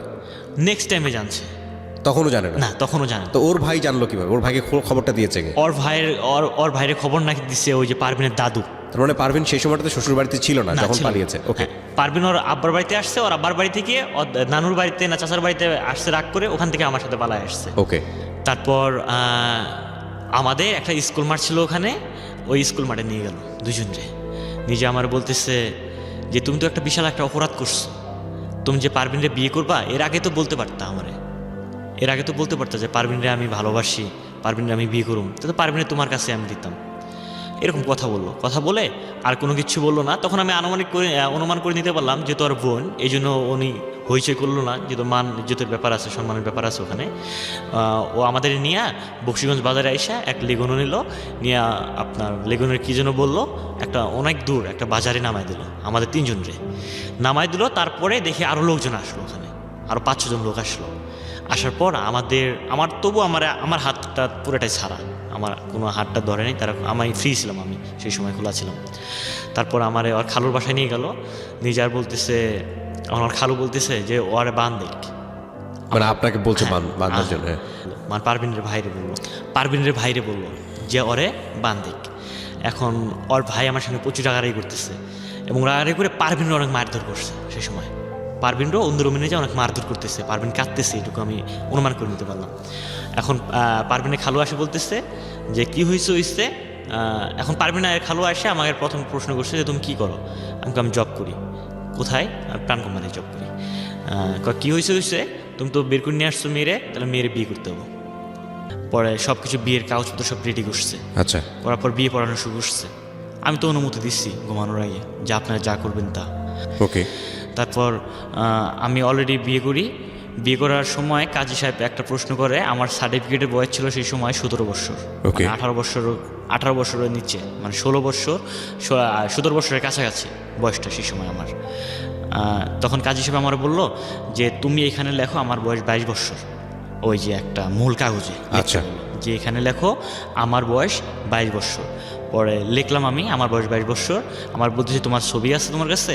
আমার কাছে তো অলরেডি ছবি থাকতো, সত্যিটা করা ছবি থাকতো, কারণ আমি বিভিন্ন চাকরিতে যদি অ্যাপ্লাই করতাম আমার ছবিগুলো লাগতো। জি। তারপর আমি ছবি দিলাম, 2 কপি ছবি দিলাম। তারপর বিয়ের কাজ শেষ হলো, সম্পূর্ণ হলো। তারপর আমি ওই রাতটা ওখানেই ছিলাম, ওদের খালুর বাসায় ছিলাম। সকালবেলা আমার ফোন দিছে, পারবিনের দ্বারা ফোন পাঠিয়ে দিছে। আমি ফোন কাছে পাইছি, ফোন অন করার সঙ্গে সঙ্গে আমার আম্মু আমার ফোন দিছে। আমার আম্মু তো ফোন দেয় না, আমার মামা ফোন দিছে, ছোটো মামা, আর আপনার ছোটো মামা। ও ফোন দিচ্ছে, ও ফোন দিয়ে বলতেছে মামা আপনার কি খবর? আমি কি মামা সব তো কমপ্লিট হয়ে গেছে। তো কি কমপ্লিট হয়েছে? আমাকে বিয়ের কাজ কমপ্লিট হয়েছে। আমার মা শুনছে, আমার মা হাপিল হয়ে গেছে, মানে অজ্ঞান হয়ে গেছে, সেন্সার মাথায় নেই। তারপর ডাক্তার নাকি নিয়ে আসে স্যালাইন লাগাইছে। নেক্সট টাইমে যা জানলাম আমি, মামা আমারে বললো ফোন করে। তারপরে আমার নানা তখন আমার মারে বলতেছে নাকি যে ওই ছেলের দরকার নাই, ও নাতি ত্যায্যপুত্র করলাম, তুই ওই ছেলে ত্যায্যপুত্র কর, যে আমাদের কথা মানলো না, আমাদের এক মুহূর্ত ফোন দিল না দিয়ে ও একাই বিয়ে করছে, আমরা চলে যাই, ওই ছেলের আসে তুই বাদ দে। তখন নাকি আমার মা আমার নানারে কোনো কিচ্ছু বলে নেই ভাইয়া। এখানে আসলে আমার অনেক কান্না আসে এই কথাটা যখন আমার স্মরণ হয়। আমার মা শুধু সেলাইন অবস্থায় বলছে যে আমি এই সব কিছু বাদ দিলাম, আমার ছেলেরা অনেক দিন থেকে আমি দেখি না, শুধু আমার ছেলেরা আমি একটা নজর দেখে আমি চলে যাব। মানে সেলাইন লাগানো অবস্থায় বলতেছে, আর নানা বলতেছে যে ওই ছেলেকে তুই ত্যায্যপুত্র কর। আমার মা শুধু এই কথাটাই বলছে, কথা বলে আমার মা হাফিল হয়েছে, আর কথা বলতে পারে না সেলাইন লাগানো অবস্থায়। তারপর আমার মামা আমার ফোন দিছে, দিয়ে বলতেছে যে আপনার মা এরকম শুরু করছে, তোমার মুখ দেখতে চাইছে, তুমি তাড়াতাড়ি তোমার ওয়াইফ নিয়ে তুমি বিকালে চলে আসো, এভাবে বলতেছে। পরে আমি বিকালে পারবিনের খালুর বাড়ি থেকে, পারবিনের ভাই ছিল, বড় ভাই, ও সহ আমি সহ, পরে ওই নানুর বাড়িতে গেলাম। মা যা দেখি ভাইয়া, মানে অনেক অসুস্থ, সেলাইন লাগানো অবস্থা। আমার তো চোখ থেকে পানি বেরোচ্ছে তখন মা যে শুনছে যে আমি আসছি, মা সেলাইন খুলে আমার জড়ায় ধরছে যে তোর কতদিন থেকে দেখি না, আমি যে বিয়ে করছি এইসব, মানে মার কোনো সেন্সে কাজ করতেছে না। বলতেছে তোর আর কতদিন থেকে দেখি না, তোর মুখ শুকায় গেছে, তুই অনেক ছিলি, তোর মুখ কালো হয়ে গেছে, মানে অনেক কথা বলতেছে, আর আমার চাপায় ধরছে। মানে আমি তো বিয়ে করছি, মা এই কথা বলতেছে না, শুধু মা মানে আমার কথাই বলতেছে শুধু। তারপর মারা জড়ায় ধরে আমিও কাঁদলাম। পরে মা অনেক কাঁদাকাটি করলো, কাঁদাকাটির পরে নানু আমার এক রুমে ডাইকা নিয়ে গেল। নানু আমার বলতেছে যে বিয়েজন করছো, ভালো কাজ করছো, তোর শ্বশুরবাড়িতে 2-3 দিন থাকি আমার বাড়িতে চলে আসিস। আমার নানু আমার এই কথা বললো। আমি বললাম আচ্ছা ঠিক আছে। পরে মা যাইতেই চায় না, পরে নানু মারে নিয়ে গেছে, মামারা ছিল সেলাইন লাগানো অবস্থায়, সেলাইন সহ নিয়ে গেছে যে এক মুহূর্তে এখানে থাকবো না, যদি থাকে আর ফিট হয়ে যাবো, এগুলো দেখবো আর ফিট হয়ে যাবো। কারণ পারভিনের বাড়ি ছিল ওই নানুর বাড়ির সাথে প্রায়। তারপরে মারে সেলাইন অবস্থায় গাড়িতে নিয়ে যায়। আমি 2-3 দিন আমার শ্বশুর বাড়িতে থাকি। থাকার পর আমি আবার আমার নানুর বাড়িতে চলে যাই। আমার আপন বাড়িতে যাই না, আর অধিকার যাই না, আমার নানুর বাড়িতে যাই। ওখানে আমার আব্বা তো ঢাকায়, জি। তখন আমার আব্বা ঢাকায়। আমার মা চলে আসে আমার নানুর বাড়িতে। আসার পর সব মামারা বসে আমারে বলতেছে, তুই যদি ওই মেরে নিয়ে খাস তাহলে তোরে আমরা আজ থেকে ত্যায্যপুত্র করব, আর তুই যদি ওই মেরে ভুলাই যাস তাহলে যে কোনো বিনিময়ের কারণে হোক আমরা ওই মেরে রাখবো না। এটা হচ্ছে আমার ফ্যামিলির কথা, আমার ফ্যামিলি বলতেছে। ওকে। এখন আমি সেই মুহূর্তে ভাইয়া আমি কি অ্যান্সার দেবো তাদের কাছে? এক দেখি আমার মা অসুস্থ, এক দেখি ও। এখন আমি কি বলবো এখানে? আমি কোনো মতামত তাদের দিই না। লাস্টে আমি একটা কথা বলে আসি, ঠিক আছে আপনারা যা করবেন তাই, আমি তাই রাজি। এই কথা বললে আমি তারপরের দিনে আমার শ্বশুরবাড়িতে চলে আসি। মানে আপনি পারভিনের ওখানে চলে আসলেন? পারভিনের ওখানে আসি। আসার পর ওখানে আমি আরও 2 দিন থাকি। পারভিনের সাথে? হ্যাঁ, পারভিনের সঙ্গে থাকি। তারপর ওখানে আমি আরও 2 দিন থাকি। থাকার পর আমি ঢাকায় চলে আসি। ওখান থেকে আমার শ্বশুরবাড়ি থেকেই আমি ঢাকায় চলে আসি। ঢাকায় চলে আসার পর ওই পারভিন সহ আমার কন্টিনিউ ফোনে কথা হয়। এভাবে প্রায় আমাদের 2-3 মাস চলে যায়। চলার পর একদিন হঠাৎ করে আমার শ্বশুর আব্বা মারা যায়। আমার শ্বশুর ছিল ক্যান্সার আক্রান্ত, সে মারা যায়। আমি আবার আমার মারে ফোন দিই, তখন আমি চৌরাস্তায়। তখন মারে ফোন দিই, মা আমার শ্বশুর তো মারা গেছে, আমি কি যাবো আমার শ্বশুরকে মাটি দিতে? আমার মা আমাকে তাও বলেনি যে যেটা তোর ভালো হয় ওইটা তুই কর। আমি 12টার সময় গাড়িতে চললাম, যেতে যেতে আমার রাত বাজলো 10টা। আমার জন্য তারা আর ওয়েট করলো না, তারা মাটি দিয়ে দিচ্ছে অলরেডি আমার শ্বশুরে। ওকে। ওখানে জায়গায় থাকলাম আমি, আরও 1 দিন ছিলাম ওখানে। 2 দিন আমি ছিলাম শ্বশুরবাড়িতে। থাকার পর আবার আমি ঢাকায় চলে আসি। আসার পর এভাবে দিন কাটছে। এই সময় আমার ছোটো বোন ফোন দিয়ে হঠাৎ করে কাঁদতেছে। কী হয়েছে? কয় মা অসুস্থ হয়ে গেছে। মা অসুস্থ কী হয়েছে, কোনো সমস্যা? কয় না। আমি কী হয়েছে? কয় আমার এই যে আমাদের কাকা প্রতিবেশী দাদারা ভাতিজাবো, এবং 1-2 কথায় তারও পিকচার উঠেছে আমার বইয়ের। পিকচার উঠে তারা যখন বাড়ি চলে গেছে, আমার মারে নাকি সরাসরি আসি বলতেছে যে তোর বেটার বইয়ের ছবি দেখ, তোর ছেলের বইয়ের ছবি দেখ। আমার মা নাকি তখন আপিল হয়েছে যে যেটুকু সম্মান ছিল, যেটুকু আমার ছেলের একটা ইয়ে ছিল, সেইটুকু হাতছাড়া হয়ে গেল। মানে লোকে জানাজানি হয়ে গেল, লোকে গ্রামের সব জানাজানি হয়ে গেল। তখন নাকি মা অসুস্থ হয়েছে। তখন আমার ছোটো বোন ফোন দিছে, আমার ছোটো বোন এই কথাটা বললো। আমি তখন পারভিনের প্রতি একটা বিশাল একটা ক্ষোভ জন্ম দিলাম, যা তোর নিয়ে আমি সংসারে করুম না, ফ্যামিলি যেহেতু বলছে ফ্যামিলির কথাই আমি রাখবো। এরকম আমার একটা জিদ চলে আসলো মনের ভিতর। এবং পারভিনের সঙ্গে উল্টাপাল্টা ব্যবহার করতেছি। এবং আমরা বলি গ্রামের ভাষায় 40 বলি, 40 দিন পর বাপ মায়ের 40 করে কেউ যদি আত্মীয় স্বজন মারা যায়, সেই সময় পারভিনেরও আব্বার 40 ঘনিয়ে আসতেছে এবং আমারও দাওয়াত দিচ্ছে। এবং আমি দাওয়াতের আগে পারভিনের সঙ্গে অনেক রাগারাগি করি যে তোমাদের বাড়ি যাবো না, তুমি এরকম ফাঁস করছো, তোমার আমি সংসার করুম না, মানে উলটপালট। এবং অনেক রাগারাগি, অনেক গালাগালি ওরা আমি করতেছি, বিশ্রী গালাগালি করতেছি ওরা আমি। ওকে। তারপর ও আমার বললো যে আমি তো বলিনি। ও আমার এই কথাটা বললো যে আমি তো বলিনি এই কথা। আমি কে বলছে? আমি বলতে পারি না কে বলছে। তারপর ভাইয়া সত্য কথা বলতে আমি তার অনেক দুঃখ, মানে ওর কথায় আমি অনেক কষ্ট পাইছি, কারণ অনেক ফ্লাশ হয়েছে কথা, আমার প্রতিবেশী জানা হয়েছে, ঝগড়া চলছিল আপনাদের মধ্যে। তার মধ্যেও কেমন ওর প্রতি আমার আবেগটা আর সরে না। যেহেতু লাইফের প্রথম আর বিয়া, আমার আবেগ ওর প্রতি আরও মানে সরে না। এখন মা আমারে বলতো যে তোর ইচ্ছা, তুই কি তোর যেটা ভালো হয় ওইটা। মা আমার ফির ওই প্রশ্নটা আবার করছে, অ্যান্সার দিচ্ছে। তার ফাঁকে আমার আব্বা ঢাকা থেকে আমার ফোন দিছে হঠাৎ করে। আমার ফোন দিয়ে বলতেছে যে দেখ, তুই যদি ওই মেয়েরে নিয়ে খাস, আমার আব্বার একটাই রাগ যে আমার ছেলের জীবন ধ্বংস করছে। আমার ইচ্ছে ছিল ডিপার্টমেন্টে চাকরি করবো, আমার ইচ্ছে ছিল, আমার ফ্যামিলির ইচ্ছা ছিল। তখন আব্বার এটা রাগ কাজ করছে যে ওই মেয়েরে নিয়ে খাবো না। তুই ওই মেয়েরে যদি ঘর সংসার করস তাহলে তোর মারে 1 কাপ আমি বিষ খাবো, আমি 1 কাপ বিষ খাবো, আমরা মারা যাবো। তুই তোর ত্যায্যপুত্র করলাম, তুই তোর বউরে নিয়ে তুই থাকিস, তোর সাথে আমার কোনো যোগাযোগ নেই। কে বলেছে কথাটা? এটা আমার আব্বা আমার বললো। একদম ডিরেক্টলি আপনার সামনে বলেছে? না, এটা ফোনে আমার বললো কথাগুলো। মেয়েটার প্রতি ক্ষোভ ছিল কেন? হ্যাঁ, ক্ষোভ ছিল, মানে একটাই ক্ষোভ কাজ করছে যে এভাবে বিয়ে দেওয়ার কারণে। হ্যাঁ, এবং বিয়ে দিছে জোর করে, প্লাস চান্স দিছিল কিন্তু একটা ওই মেয়ের, যে যেহেতু কাগজপত্র গোপন রাখছে, এ পাকে ছেলে একটা চাকরি, মানে ফ্ল্যাশ আউট না করতে। আরো গ্রামের যে লোকজন জানাজানি হলো। তারপর আমি কোনো কিছু বললাম না, আমি আব্বা ফোন কাইটা দিল। তারপর আমার মা আমার ফোন দিছে যে তোর আব্বা তো বাড়ি চলে আসছে, আব্বা ফির বাড়ি চলে গেছে, তোর আব্বা তো বাড়ি চলে আসছে, মানসিক টেনশনে আছে, তুই বাড়িতে আসিস। আমি তো বাড়িতে যাইতে পারবো না, আমি তো চাকরি করতেছি, এখানে সমস্যা, ছুটি দেয় না।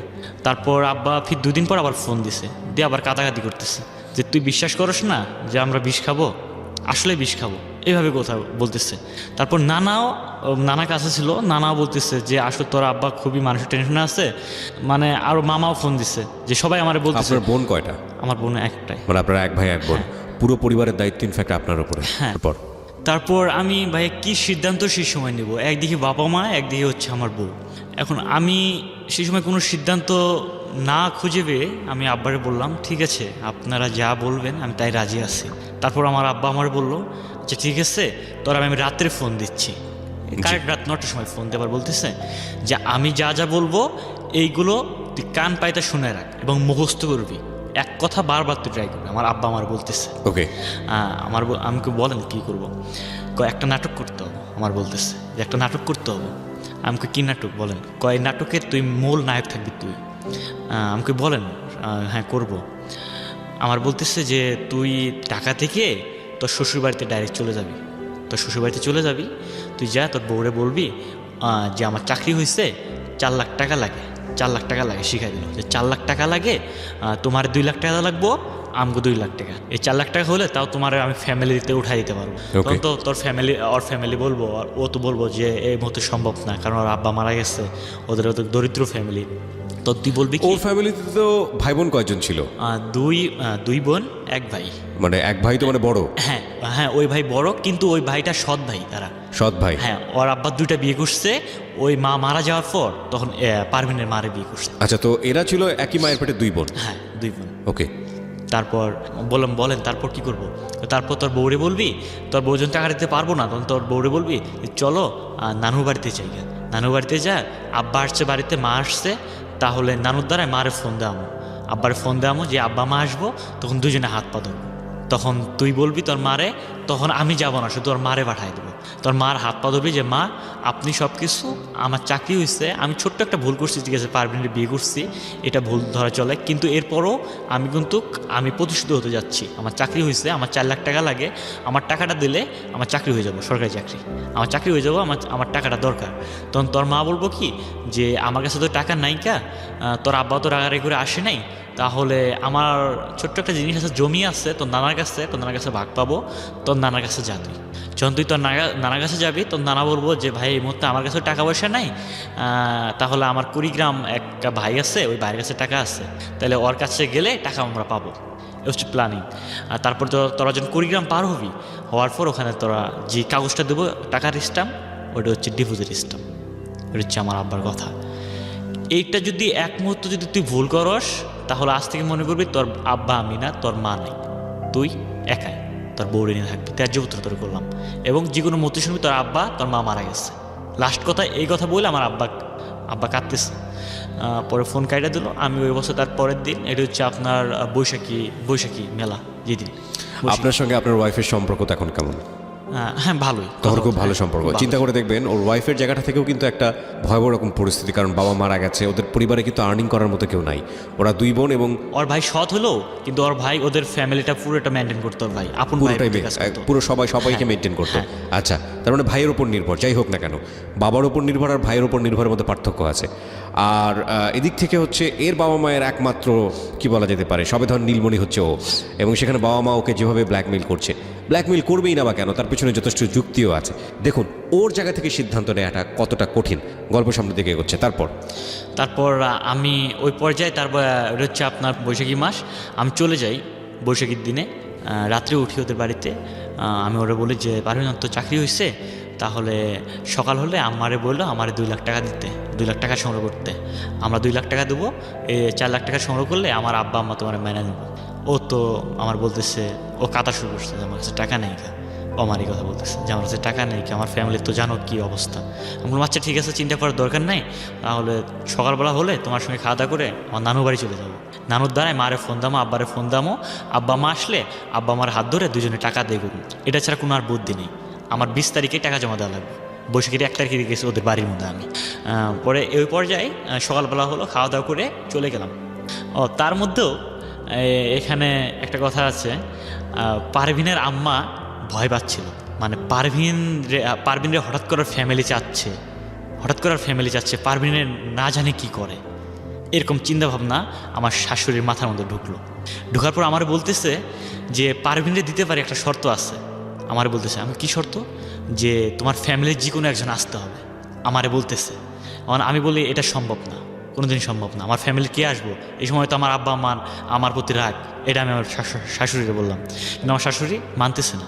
পরে আমি ফাঁকি যেয়ে আমি আমার ফোন দিলাম আম্মুরে, যে আম্মু এই অবস্থা, এই কাহিনী, ওর তো যাইতে দিচ্ছে না। কি বলতেছে যে একটা লোক চাচ্ছে আমাদের।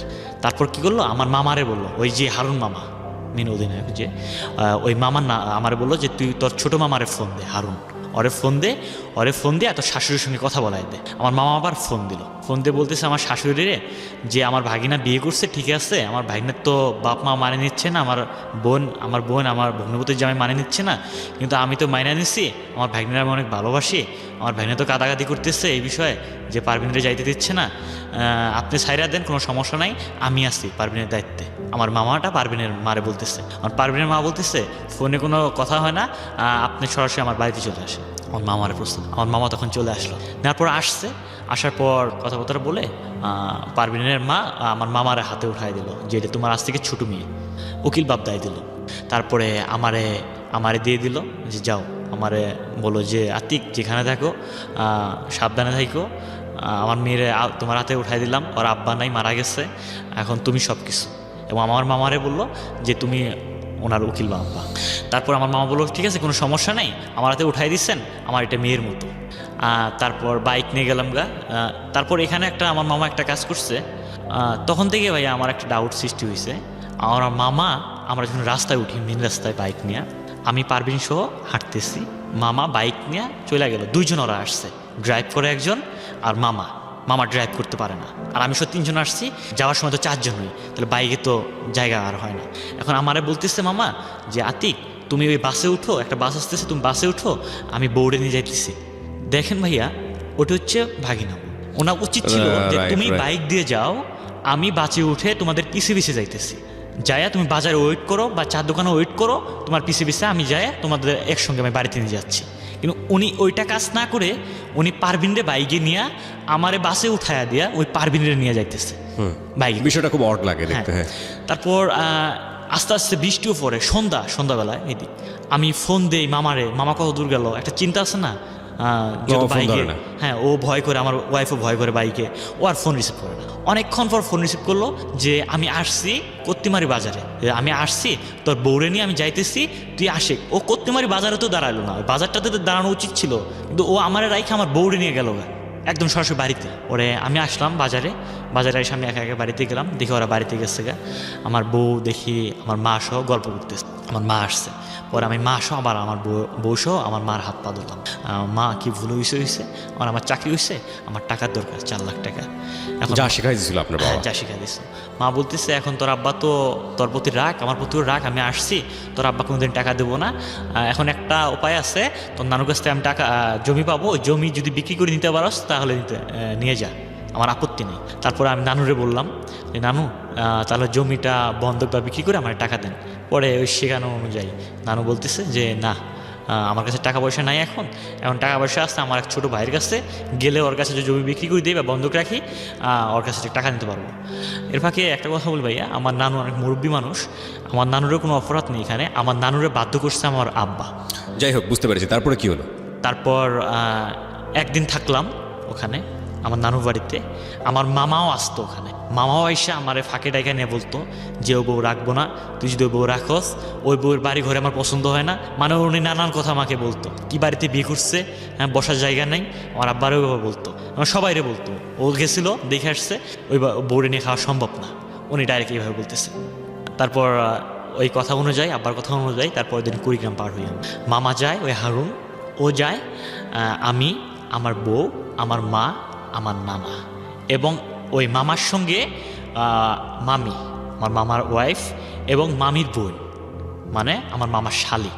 ওই আমার মামার শালি নাকি টিউমার নাকি হয়েছে পেটে, ওইটা কুড়িগ্রাম মেডিকেলে অপারেশন করব, এই জন্য আমার মামা যাইতেছে, আর আমরা যাইতেছি ওই যে এটা কাজ করতে, জমিনের টাকা বলে যেতে, ডিভোর্স করাইতে। তারপর সবাই একসঙ্গে চলে গেলাম। যাওয়ার পর তখন 3টা বাজে বিকাল, সব কিছু ওকে, কাগজপত্র, ডিভোর্সের কাগজপত্র সব নেওয়া হয়েছে, সব কিছু ওকে, আমি স্বাক্ষর দিচ্ছি। নানু বলতেছে যে তোর নানা, আমার যে নানু উকিল, মানে উনি যা বোঝাইতেছে আমাদের মানে যে প্ল্যানিং ছিল না, উনি ওই প্ল্যানিংয়ে বলতেছে যে তোর নানু ব্যস্ত আছে, তোর নানু রাত্রে চেক দিব, তোর নানু আপাতত ইস্টামে স্বাক্ষর চালো। এই ইস্টামে আমার বউ ফির অনেক ভুদাই ছিল, ওই দিক দিয়ে কেয়ারফুল না।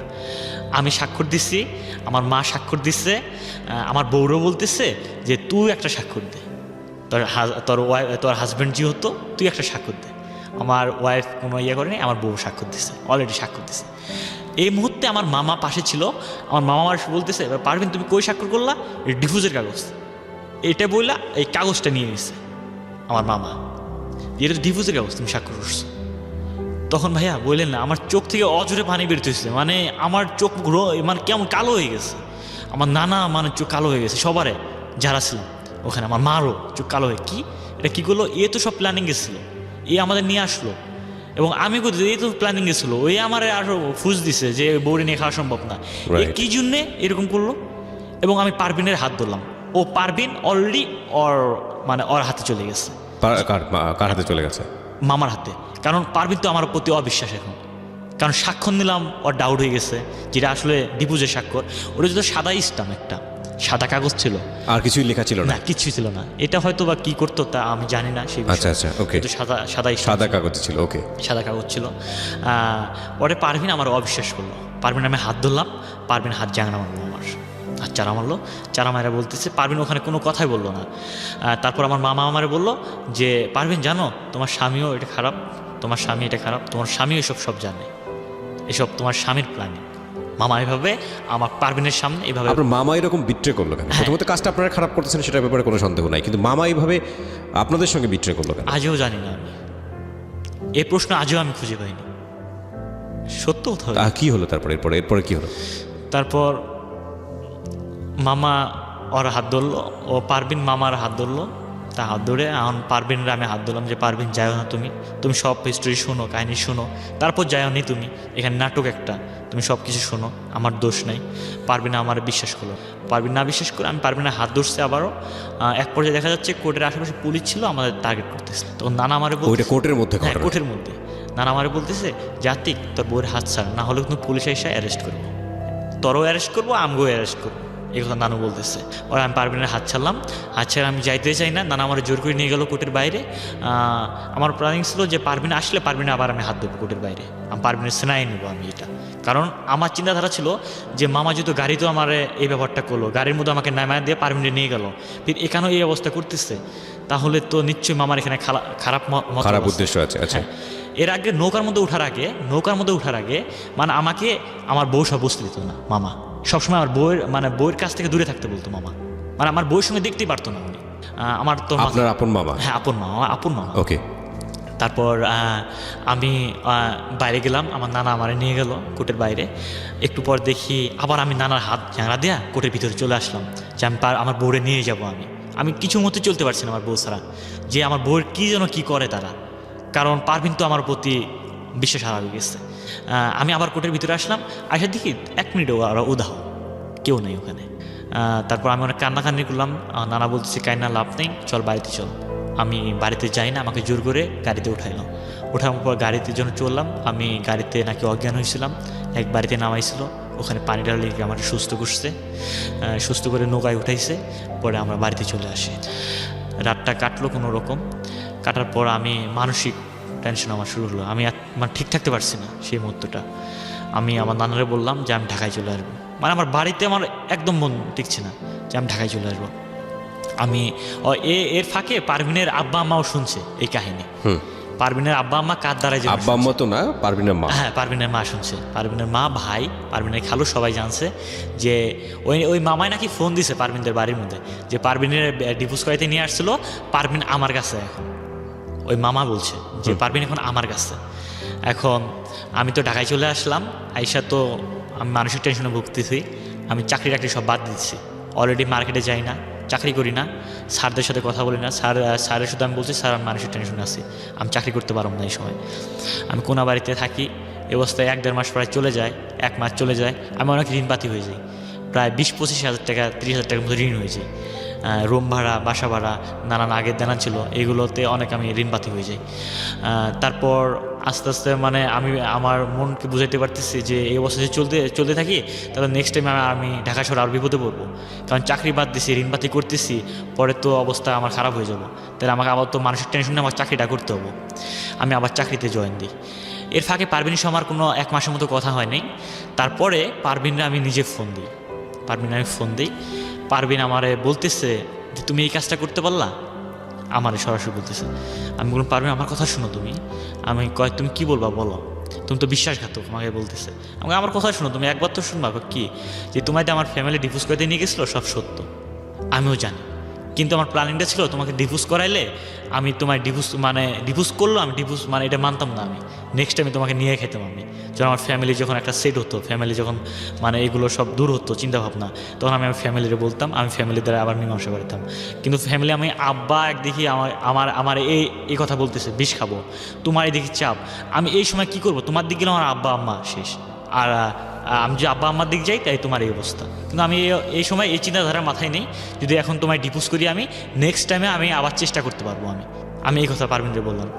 তখন আমার পারভিন আমার সাথে ভালোই কথা বললো, 2-1 দিন ভালোই কথা বললো আমার সঙ্গে। এবং আমি ওর ভাইদের সিয়াব কোনাবাড়ি থাকে আমার সম্বন্ধী ভাই, আমি কোনাবাড়িতে গেলাম কাশিমপুরে যেয়ে ভাই আমি রুমে এক মুহূর্ততে থাকতে পারি না, নিজে আমি থাকতে পারি না, শুধু মানসিক টেনশনটা উঠে এইটাই। মানে একটু যদি ব্যস্ততা সেরে নিজে যদি ফ্রি থাকি, সেই সময় ফ্রি সময় এগুলো ক্লিবিলি সবসময় করতো মাথায় যে এই অবস্থা এলোমেলোভাবে আছে, এবার মানুষের জীবন চলে। তারপর আমি ভাবলাম যে যদি সম্বন্ধের কাছে যাই তাহলে যে কোনো একটা ফয়সালা হতে পারে। আমার বড় সম্বন্ধে থাকে এখানে সিয়াব, পারভিনের ভাই। পরে সম্বন্ধের কাছে গেলাম, যে সম্বন্ধের সরাসরি হাত ধরলাম যে ভাইয়া আমি তো ভুল করছি, বড় একটা ভুল করছি, ফ্যামিলির চাপে পড়া, এখন দেখেন এই অবস্থা, ফ্যামিলি তো আমার এই বলছিল, আমি এই জন্য মানছি, আব্বা আমার বিষ খাইতে চাইছিল, এই জন্য সেই সময় কোনো আমি ডিসিশন নিতে পারিনি, এই ডিসিশনটা নিচ্ছি। কিন্তু এই সময় আমার মামা এইরকম করছে, আমার মামা আমাকে ফুস করছিল সেই সময়, বলছে ওই বোর্ডে নিয়ে খাস না, অমুক টমুক, এই বোর্ডে নিয়ে তোর ত্যায্যপত্র করবো। কিন্তু মামারা কী জন্য এরকম প্ল্যানিং করলো আমি নিজেও জানি না, কিন্তু আমি পারমিট নিয়ে আসলে খাবো, আমি এই জন্য আপনার কাছে আসছি।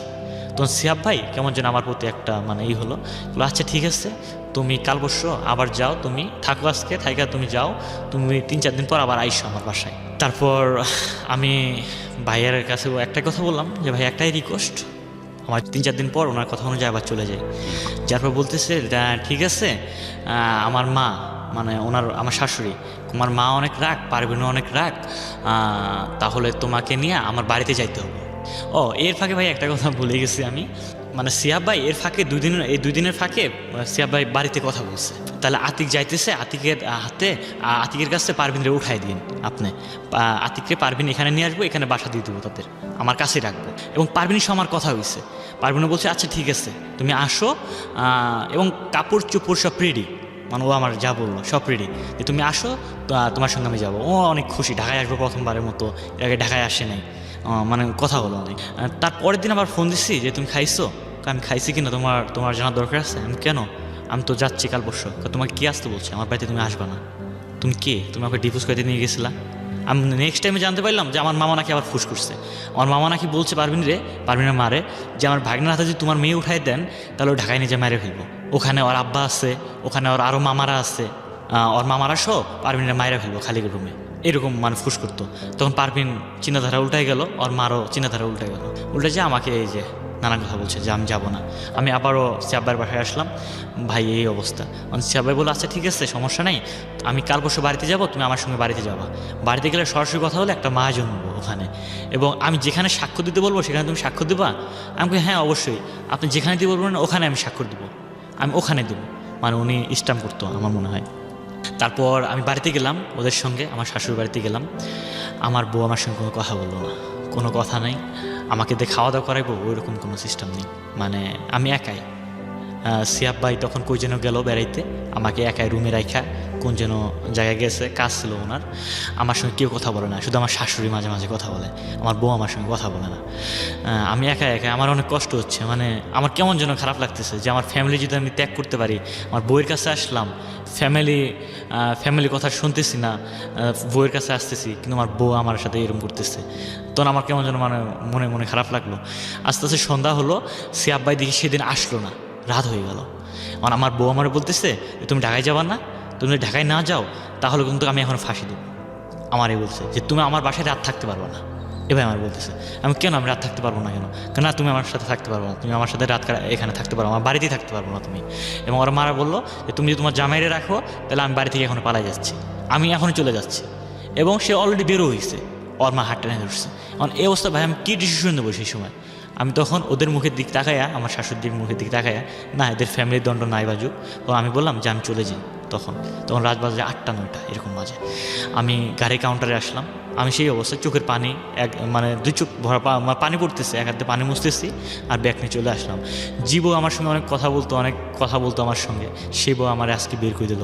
এক পর্যায়ে খাট থেকে টাইনা আমার নামাইছে, আমার নামে মাটিতে ফেলেছে যে তুমি বের হয়ে যাও। আমার অনেক কষ্ট লাগছে, চোখ থেকে পানি বের হয়, আমি রাস্তা হাঁটতেছি যে কী করলাম, ওর জন্য আমি লাইফ ধ্বংস করলাম, ওর জন্য সব কিছু আমি ত্যাগ করলাম, আর আজকে সে আমার সাথে এরকম করতেছে। কার চক্রান্ত পড়ে না কি, ওর মনে কি, ও কি চায় আরেকটা আমার স্বামী হোক? মানে আমার চিন্তাধারা অনেক আসতেছে এখানে, যে কি চায় আরেকটা ছেলে আমার লাইফে আসুক। আমি গেলাম বাস স্টেশনে, যে ভাইয়া আমার আর গাড়িতে উঠতে ইচ্ছা হচ্ছে না, আবার আমি ফেরত গেলাম। ফেরত না যেয়ে আমি আমার শাশুড়ি রুমে আবার ঢুকলাম, দেখি আমার বউ ঘুমাইছে। আবার দেখেন ভাই আমার এত আমি আবার গেছি ছুটি হয়ে তাদের কাছে, আবার গেছি আমি ছুটি হয়ে। আমার শাশুড়ি দেখি বসে আছে, পান খেতেছে, অতি ঘুমাইছে। আমার যে কথা শুনছে আবার জাগন হয়েছে, তুই আবার আসছোস, তখন তুই মুই শুরু হয়ে গেল, তুই আবার আসছোস, তুই এখন আমার রুম থেকে বের হ। আমি আর কোনো কথা বলিনি, রুম থেকে বের হয়ে আমার নানুর বাড়ি আসলো, ওখানে নানুর বাড়ি, ওখানে গেছে। নানু ঘুমাইছে, নানুরে ডাক দিলাম, নানু উঠলো, কিরে কী হয়েছে, আমাকে রাতটা জায়গা দেবেন আপনার কাছে? অবশ্যই, তুই আসতে কি স্বাধীন, তুই সেই নানুর বাড়ি যেখান থেকে ওকে দেখতেন, তুই যে থাকো সমস্যা কি, তোর শ্বশুর বাড়িতে থাকবে আমার বাড়িতে, তুই তো তোর শ্বশুর বাড়ি হয়েছে, তাই কী হয়েছে, আমি তো তোর নানু হই, তুই একদিনকে 1 মাসও থাকতে পারো আমার কাছে। আমার ডাকলো, কী হয়েছে তোর? আমি কি এই অবস্থা। পরে নানু আর কিছু বললো না, নানু বললো ঠিক আছে পারবিন যা বুঝে তাই ভালো, এই কথা বললো। এক স্বামী ছাইরা আসছে, তোর কাছে আসছে, এত যদি ভালোই মেয়ে হতো তাহলে বলতো না কি হয়েছে স্বামীর সংসার করি। আমার নানু এইটুকু মন্তব্যটা করলো, করে আমি ঘুমাইলাম। রাতটা কোনো রকম কাটার পর বিকাল হলো, তার মধ্যে আমার কোনো খোঁজখবর নিল না, পাশাপাশি বাড়ি, আমার কোনো খোঁজখবর নিল না। ওরা জানে আমি এই বাড়িতে আসছি। আমার বউ আমাকে দেখতেছে, আমার বউয়ের টিবল পাটটা ছিল আমার জানালার কাছে, আমি যে রুমে ছিলাম, ও আসে আমার টেরা চোখ দিয়ে দেখে আমি রুমে শুয়ে আছি, আমার দেখতেছে, আমিও দেখতেছি, ঘুমে ভাব আমি দেখতেছি, কিন্তু ও আমার ডাকতেছে না। সেই পর্যায়ে বিকাল হলো, ভাই আসলো। এদিকে আপনার বাবা কি বলছে এত ঘটনার পরে? আমার বাবার সঙ্গে তো আর যোগাযোগ নাই। এই যে ঘটনাটা ভেস্তে গেল, তার প্ল্যানিংটা ভেস্তে গেল, তো এটা নিয়ে সে কিছু বলছে না? ভাইয়া সরি, কোন প্ল্যানিং ছিল যে তার ডিভোর্স করে দেবে, সে সাইন টেন করবে, কিছু তো হলো না শেষ পর্যন্ত। হ্যাঁ, তো বাবা কি বলতো সেটা নিয়ে? এর পর্যায়ে আমি আমার আব্বা মারে, মানে আমি কিন্তু মানে কোনো আমার সেন্স কাজ করতেছে না যখন আমি কোনা বাড়িছিলাম, মানে আমি ফ্যামিলির সঙ্গে কথাবার্তা বলি না। আমি এক পর্যায়ে ভাই আমি সিগারেট খাওয়া শুরু করছি। আচ্ছা ওকে, মানে ওই সময়টা আপনার ফ্যামিলির সঙ্গে যোগাযোগ নেই? হ্যাঁ, তারপর আমার সম্বন্ধী ভাই আসলো, সম্বন্ধী ভাইরা আমি বললাম যে ভাই এই অবস্থা। আমার সম্বন্ধী ভাই আমার বউরে মারধর করলো যে তুই একটা স্বামীর সংসার নষ্ট করে আসছস, যা তোর শাশুড়ি ভুল করছে, ঠিক আছে, তোর শাশুড়ি শ্বশুরে বুঝাইছে, বুঝায় আসছে আবার তোরে নিতে, তোরে নিয়ে ঢাকায় যাবো সাহস করে, তো তুই তো রাজি হওয়ার কথা, তুই রাজি হলি না কি জন্য? মারধর করলো, করে অভিমান করে ওর ভাই আমার ঢাকায় নিয়ে আসলো, আইসা আমার বললো কি যে আতিক যাও, এরকম মেয়ে কত পাওয়া যাবো। মানে ওর ভাই আমার মানে কেমন একটা করলো, মানে ওর ফ্যামিলিতে রাগ করলো, করে আমারে ওর ভাই গেলো কাশিমপুর, আমি কোনাবাড়ি চলে আসলাম। আসার পর এভাবে দিন কাটে পারবিনের সঙ্গে আবার ফোন দিয়ে, আমি ডাইরেক্ট ফোনে কথা বলে না, ফোন দিয়া ও চুপ করে থাকে, আমি কথা বলি, এবং আমার সাথে রাগারাগি করে, তুই ফোন দিস কিল্লাই, আমার এইভাবে মানে অনেক বকাবকি করে। আমি বলতেছি যে দেখো তোমার আমি ছাড়া বাসন না। পরে নেক্সট টাইমে ওর ভাই কী করলো যে আতিক, ওর মা আমার বলতেছে যে আতিক শোনো, তোমার ফ্যামিলিরে ডাক দাও তুমি, আমার বলতেছে। এবং আমি ফ্যামিলিরে সব কিছু গুছাইছি, আমার কাকারে, জ্যাডারে, আমার আব্বারে, আমার নানারে, সব কিছু আমার মারেও বলছি। এবং ওনারা জানে ভালো করে যদি আতিক যদি এই অবস্থায় থাকে তাহলে আমার ছেলে আমি হারাবো, মানে আমার ছেলে ধীরে ধীরে এমন অবস্থায় যাচ্ছে। এবং এই আমার আব্বা মা সব রাজি হয়ে গেছে। আমার বাবা মা বললো কি আচ্ছা ঠিক আছে, তো যেটা হয় ভালো, আমরা যা রাজি, তো শ্বশুর বাড়ি যাবো আমরা।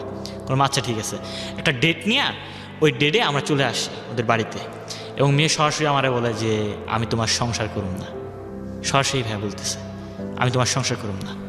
এখন ওই সময় আমার মামাও দেখে আসলো, আমার ছোটো মামা, আমার ছোটো মামাদের আসছে, আমাদের সাথে কোনো কথা নাই ওদের পক্ষে, মানে ওদের সাপোর্ট, ওই যে আমার পারভিন তার আব্বা দিল, তাই জি। আপনার উকিল আব্বা দিল, এই জন্যে পারভিনের সাপোর্ট। আমার আপন মামা হয়ে তার আপন আব্বা আসছে, আপন বোন আসছে, আপন ভাগিনা আসছে, সেই বিধায় আমাদের সাথে কথা না বলে তাদের কথা আপন বাবা তো নেই, বাবা তো মারা গেছে। না, ওই যে আমার মামা, আমার নানা আসছে না ওখানে, ওকে, তাহলে আমার বুঝতে পেরেছি, হ্যাঁ, মামার আপন হ্যাঁ, আব্বা, ঠিক আছে, হ্যাঁ। সে আমাদের পক্ষে না হয় তাদের পক্ষে হচ্ছে। এবং এক পর্যায়ে আপনার ওখানে অনেক লোক ছিল, মাতাব্বর লোক ছিল, তারা বলতেছে ঠিক আছে আমাদের 1 মাস সময় দাও, 1 মাস সময়ের মধ্যে যে কোনো আমরা ডিসিশন করে দেবো। 1 মাসকে 2-3 মাস চলে যায়, তাও তারা মানে কোনো বসে না, বৈঠক না। এখানে কিন্তু আমি পাগলের মতো হয়ে গেছি প্রায়, আমি মানে কেমন হয়ে গেছি, ফ্যামিলির সঙ্গে কোনো যোগাযোগ নেই, আমার ফ্যামিলি আরও চিন্তায় পড়ে গেছে, যেটা মীমাংসা না করলে আমার ছেলের আমি হারাম। একবার ওরা এটা চিন্তা করে সারাক্ষণ। এখন আমি পারভিনের বলে কি হলো, তুমি 1 মাস সময় নিলা, কী করতেছো? কয় দেরি আছে, আরও দেরি আছে। যেদিন তোমার ডাকবো সেদিন তুমি আসবা, আমার এইভাবে বলতেছে। আমি কেন এই অবস্থা কেন? কয় হ্যাঁ অবশ্যই, তুমি ভুল করছো না, এখন আমি যেদিন তোমার ডাকবো সেদিন তোমার আসতে হবে। মানে এর মধ্যে আমার মামা নানান যুক্তি নিতেছে তারা। আমার মামার সঙ্গে ভালো একটা রিলেশন হয়ে গেছে, আমার মামা প্রত্যেক সপ্তাহে তার বাড়িতে আসে। এই অবস্থা চলতেছে। তারপর ঈদের প্রায় 1 মাস পর আবার দ্বিতীয় বৈঠক বসলো আমাদের। এই দ্বিতীয় বৈঠকের মধ্যে সবাই আসলো, আমরা সবাই আসলাম, ওনারাও সবাই বসলো। পরে আমার ওই মামাও আসলো, ওই মামা আসলো। তারপর পারভিন এখানে সরাসরি বলতেছে যে আমি ওই ছেলের সংসার করুম না, এই ছেলের সংসার করুম না, ওই ছেলের আমি ডিভোর্স করুম। এক করতে ভালোই হয়েছে, আপনার বাবা তো খুশি হওয়ার কথা, কারণ যেটা নকল চেয়েছিল, ড্রামা করতে চেয়েছিল, সেই ড্রামাটা উল্টে গিয়ে সেটা পজিটিভ হয়ে গেছে। মানে এটা আসলে রিয়েল লাইফ ড্রামা, এবং রিয়েল লাইফ ড্রামাটা আসলে নাটকের চেয়ে নাটকীয়। দেখুন, ওর বাবা চেয়েছিল যে একটা ড্রামা করুক, নাটক করে আলটিমেটলি একটা সাইন নিয়ে নেবে, ফলস একটা সাইন, এবং সাইনটা নিয়ে এটাই পরবর্তীতে ক্লেইম করবে কোর্টে গিয়ে যে না, ছেলে মেয়ের সম্মতিতে ডিভোর্স হয়েছে একটা ফাঁকা স্ট্যাম্পে। ফর্চুনেটলি মেয়েটা সেটা জেনে গেছে, এবং জানার পরে ওর বাবা যেটা চেয়েছিল সেটা খুব পারফেক্টলি হচ্ছে, এবং ছেলের জায়গা থেকে না হলেও এটা মেয়ের জায়গা থেকে মেয়ে এগ্রি করে নিয়েছে। তো বাবা তো খুশি হওয়ার কথা, কিন্তু আলটিমেটলি লুজার হচ্ছে হলো এই ছেলেটা। মানে ছেলের দিক থেকে চিন্তা করলে এটা একটা ভীষণ রকমের ট্র্যাজেডি, কিন্তু কী বা করার আছে। তারপর কি হলো? তারপর ওই মেয়ে বলতেছে যে ওই মেয়ে প্রথমে বললো যে ছেলেরা ডিভোর্স দিতে বলো, আমার ডিভোর্স দিতে বলো। আমি তো কখনো ডিভোর্স দিব না, আমি বলতেছি না, আমি কখনো ডিভোর্স দিব না। দেনমোহর কত ছিল? আমার 5 লাখ টাকা। 5 লক্ষ টাকা, ওকে। যে আমি কখনো ডিভোর্স দিব না। তারপর আমার শাশুড়িরে আমার মামা একটা ফাঁকা ঘরে নিয়ে গেল, একটা ঘরে নিয়ে গেল, দেখ কি যেন ফুস দিচ্ছে। আবার আমার শাশুড়ি আবার বলতেছে যে এই সংসার কোনোদিন করা সম্ভব না, আমি করাবোই না, মেয়ের আমি মাগনা ডিভোর্স করাবো। মানে আমার মামা যেন কি যে আবার বলছে ওখানে মাগনা ডিভোর্স করাবো। তারপর এক পর্যায়ে আবার কাজী আসলো, আসার পর এটা আমাদের ডিভোর্স হয়ে গেল। সো ওখানে মেয়ের কেউ উপস্থিত ছিল না, কারণ আমাদের ডিভোর্সটা মেয়ের ফ্যামিলি থেকে কেউ কত সালে ডিভোর্সটা হলো? এই 2017 সালে। 17 সালে, এটা হচ্ছে নভেম্বরের 17 সালের কয়দিন আগের ঘটনা। হ্যাঁ, নভেম্বরের 16 তারিখে আমাদের ডিভোর্সটা হয়েছে। আমি তারিখও মনে রাখছি এবং আমাদের বিয়ের ডেটটাও আমি মনে রাখছি। ফাইন, এরপরে কি হলো? আপনার মামা তো বাড়িতে ফিরলো। হ্যাঁ, তারপরে এখানে কাহিনী আসছে, এখানে হচ্ছে আপনার ওই পারভিনের ফ্যামিলির কেউ ছিল না ওখানে। পারভিনের শুধু মা ছিল আর পারভিন ছিল। এনাফ, ডিভোর্সের জন্য এনাফ। হ্যাঁ, পারভিনের ভাই ছিল না, পারভিনের ভাই রাজি না, পারভিনের কাকা রাজি না, পারভিনের মামা রাজি না, পারভিনের খালু রাজি না। বুঝছি, পারভিনের ফ্যামিলির কেউ রাজি না, বাট পারভিন রাজি হলে এনাফ, আর লাগবে না কেউ। হ্যাঁ, বলেন। সবাই চায় যে সংসারটা হোক, আচ্ছা, এটা চাই সবাই, কিন্তু পারভিনের মা কার জন্য ফুস শুনে রাজি হচ্ছে না তারা। এটা আপনি গেস করছেন? হ্যাঁ, ফাইন, এটা ঠিক আছে। এখন এরপরে কি হলো? তারপর যখন ডিভোর্স করাতে গেল, তখন পারভিনের গার্জিয়ান হিসাবে সবচেয়ে আমার দুঃখ বোধ হয় ভাইয়া, আমার আপন মামা পারভিনের আব্বা হইছে। ওই আমার মানে পারভিনের আব্বা হয়ে সে পারভিনের গার্জিয়ান হয়ে আমার ডিভোর্স করাইছে। সবচেয়ে এটা আমার কষ্ট বোধ হয়। আপনার মামা তো আমি মনে করি এক অর্থে অনেক বুদ্ধিমান, মানে আমি সরি টু সে, কারণ আপনারা যেটা নাটক করে চেয়েছিলেন সেটা সে লিগেল বানিয়ে ফেলেছে। এখানে তো আসলে আপনি ইমোশনাল জায়গা থেকে হয়তো বা চিন্তা করছেন, বাট আপনার দিক থেকেও তো খুশি হওয়ার কথা, কারণ আপনি এটা যে কোনোভাবেই হোক বাবা মাকে সেভ করার জন্য এটা করতে চেয়েছিলেন, এবং একটা মেয়ে ডিভোর্সটা হলে মেয়েটাও তো মারা যেতে পারতো, আপনি সে কথাও চিন্তা করেন নাই। এবং তারপর রেজাল্টটা কি দাঁড়ালো? মেয়েটা আপনাকে ফাইনালি ডিভোর্সটা দিয়ে দিল। এটা তো আপনাদের সবার খুশি হওয়ার কথা, কোনো সব সহি সালামতে হয়ে গেছে আর কি। না ভাই, এটা খুশি না, এটা আমার জন্য একটা দুঃখের বিষয়। আপনার জন্য দুঃখের বিষয় হলো তারপর আগে চিন্তা করা উচিত ছিল। আমার লাইফটা, আপনি বাবা মাকে বাঁচাতে গিয়ে আপনি নিজের ওয়াইফকে ডিভোর্স দিচ্ছিলেন, আপনি তখন একবারও চিন্তা করেননি যে এই মহিলার আপনার ওয়াইফের বাবা কিছুদিন আগে মারা গেছেন, 40ও তখনও হয়নি। হ্যাঁ, আপনার তো ওয়াইফের কথাটা একটু চিন্তা করা উচিত ছিল। তা আপনার বাবা বিষ খাবে, এটা যদি আপনি চিন্তা করতে গিয়ে যদি আপনার ওয়াইফকে আপনি ডিভোর্স দিয়ে আপনার ওয়াইফ যদি মারা যেত, তাহলে কী হতো? ভাইয়া এটা আমি তো আমার প্ল্যানিং ছিল যে ডিভোর্স যদি হয়ে যায় নেক্সট টাইম আমি ডিভোর্স এটা মানে আমি মানবো ইট না। ওয়াজ ইউর প্ল্যানিং, বাট সব কিছু প্ল্যানিং মতো হয় না, সেটা তো আপনি সামনে দেখলেনই। আপনার মামার ক্ষেত্রে ঘটনা তো তাই ঘটছে। আপনাদের প্ল্যানিং তো এটাও ছিল যে আপনারা বিয়ে শাদী করবেন, আপনি সেজন্য এসে শহরে চাকরি নিলেন। আপনার প্ল্যানিং ছিল আপনি আর্মিতে জয়েন করবেন, সেজন্য অনেক কিছু বিয়েটা গোপনও রাখার চিন্তা ভাবনা করছিলেন। একটাও তো প্ল্যানিং মতো হয়নি। তাহলে আপনি কেন এটা চিন্তা করলেন না প্ল্যানিং মতো, যে আমি যে প্ল্যানিংটা করছি এটা একটা দুর্ধর্ষ প্ল্যানিং, এটা যদি টাইম মতো না হয় তাহলে একটা ভয়াবহ দুর্ঘটনা ঘটবে। এটা তো আপনার চিন্তা করা উচিত ছিল। আসলে ভাইয়া ওই দিক দিয়ে আমার ছোট ব্রেনে আমি যা মানে কল্পনা করছি ওই হিসাবে কাজ করছি। ডিভোর্সটা হওয়ার পরে কি দাঁড়িয়েছে? পারভিনের কি অবস্থা এখন? এখন পারভিনের অবস্থা, সে নাকি যোগাযোগ করেন আপনি যে শুধু শুনেছেন তার সঙ্গে আমি নাকি? শুনছেন হ্যাঁ, ও নাকি এখানে থাকে আপনার বাইপাস যেখানে ঢাকা শহরে সে কোথাও হারিকেন নামে একটা জায়গায় গার্মেন্টসে চাকরি করতেছে। এবং আমার মামা তাদের সাথে ফ্যামিলির সঙ্গে যোগাযোগ রাখে, ওদের ফ্যামিলির সঙ্গে যোগাযোগ করে, এবং আমাদের সাথে আমার মামার কোনো যোগাযোগ নেই। আপনাদের ফুল ফ্যামিলির যোগাযোগ ডিটাচড হয়ে গেছে? হ্যাঁ, আমার মামার সঙ্গে যোগাযোগ নেই, বিচ্ছিন্ন করছি। আপনার মামা বিবাহিত? হ্যাঁ, আমার মামা বিবাহিত। বাচ্চা কাচ্চা আছে? হ্যাঁ, বাচ্চা একটা হয়েছে। ওকে, একটা বাচ্চা হয়েছে। কিন্তু আমি ভাইয়া আমি আপনার সামনে এবং আমি সবার সামনে আমি বলতেছি, মানে না আমি বাকিটুকু আমি জানতে চাই না, আপনি কি বলবেন আমি জানি। আমি একটা কথা বলি আপনাকে, আমি আমার মামার কোশ্চেনটা আজকে আমি খুঁজে পাইনি, এটা আমি মিডিয়া সবাই আমি বলতেছি, আমার মামার কোশ্চেনটা আমি আজকেও পাইনি আমি। না ঠিক আছে, আপনি কেন মনে করছেন যে আপনার মামার রক্তের সম্পর্ক বলে আপনাকে সাপোর্ট করবে? আপনি এটা কেন মনে করতেছেন? কেন ভাইয়া? উনি তো আমার ফুস দিয়ে তো উনি এত কিছু করাইলো, আর উনি কি জন্য নাটকটা করলো, এটা আমার প্রশ্ন। উনি আপনাকে ফোসলাইছে ওনার বাবা মার স্বার্থ দেখে। এখানে অন্যরকম একটা নাটক থাকতে পারে, এমনও হতে পারে যে আমি জানি না, মেবি যে এই জিনিসটাতে তো আপনার বাবা মা খুশি হয়েছে। ইনফ্যাক্ট আমি মনে করি হ্যাঁ ওদের খুশি হয়েছে না। আচ্ছা, তো খুশি হয়ে থাকলে তো আমি মনে করি যে সে তার ভাই বোনকে হ্যাপি রাখছে, সে তার ভাই বোনকে তো হ্যাপি রেখেছে। আপনি কোয়েশনটাকে বুঝতে পারছেন, ইকুয়েশনটা বুঝতে পারছেন? আপনার বাবা মা কী চেয়েছিল? আপনার সঙ্গে আপনার স্ত্রী ডিভোর্স হয়ে যাক। হ্যাঁ, ফাইনালি আপনার একদম ঝুট ঝামেলা ছাড়া আপনার স্ত্রী আপনাকে ডিভোর্স দিয়ে দিয়েছে, এতে আপনার বাবা মা তো খুশি হয়েছে।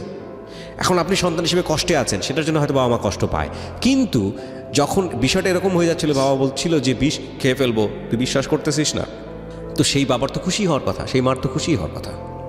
বুঝতে পারছেন? জি। তো সেই অর্থ তো আপনার মামার প্রতি তাদের যথেষ্ট রকমের কৃতজ্ঞ থাকার কথা।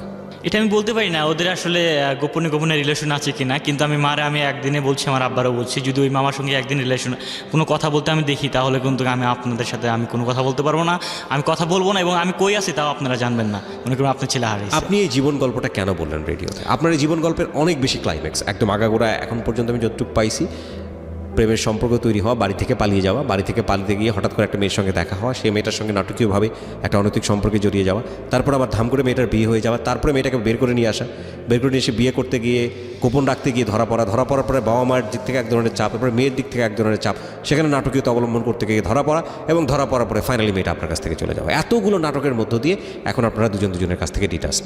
এটাই হচ্ছে আপনাদের মানে এখনকার অবস্থা। তো এই গল্পটা আপনি কেন বললেন রেডিওতে? মেসেজটা কি?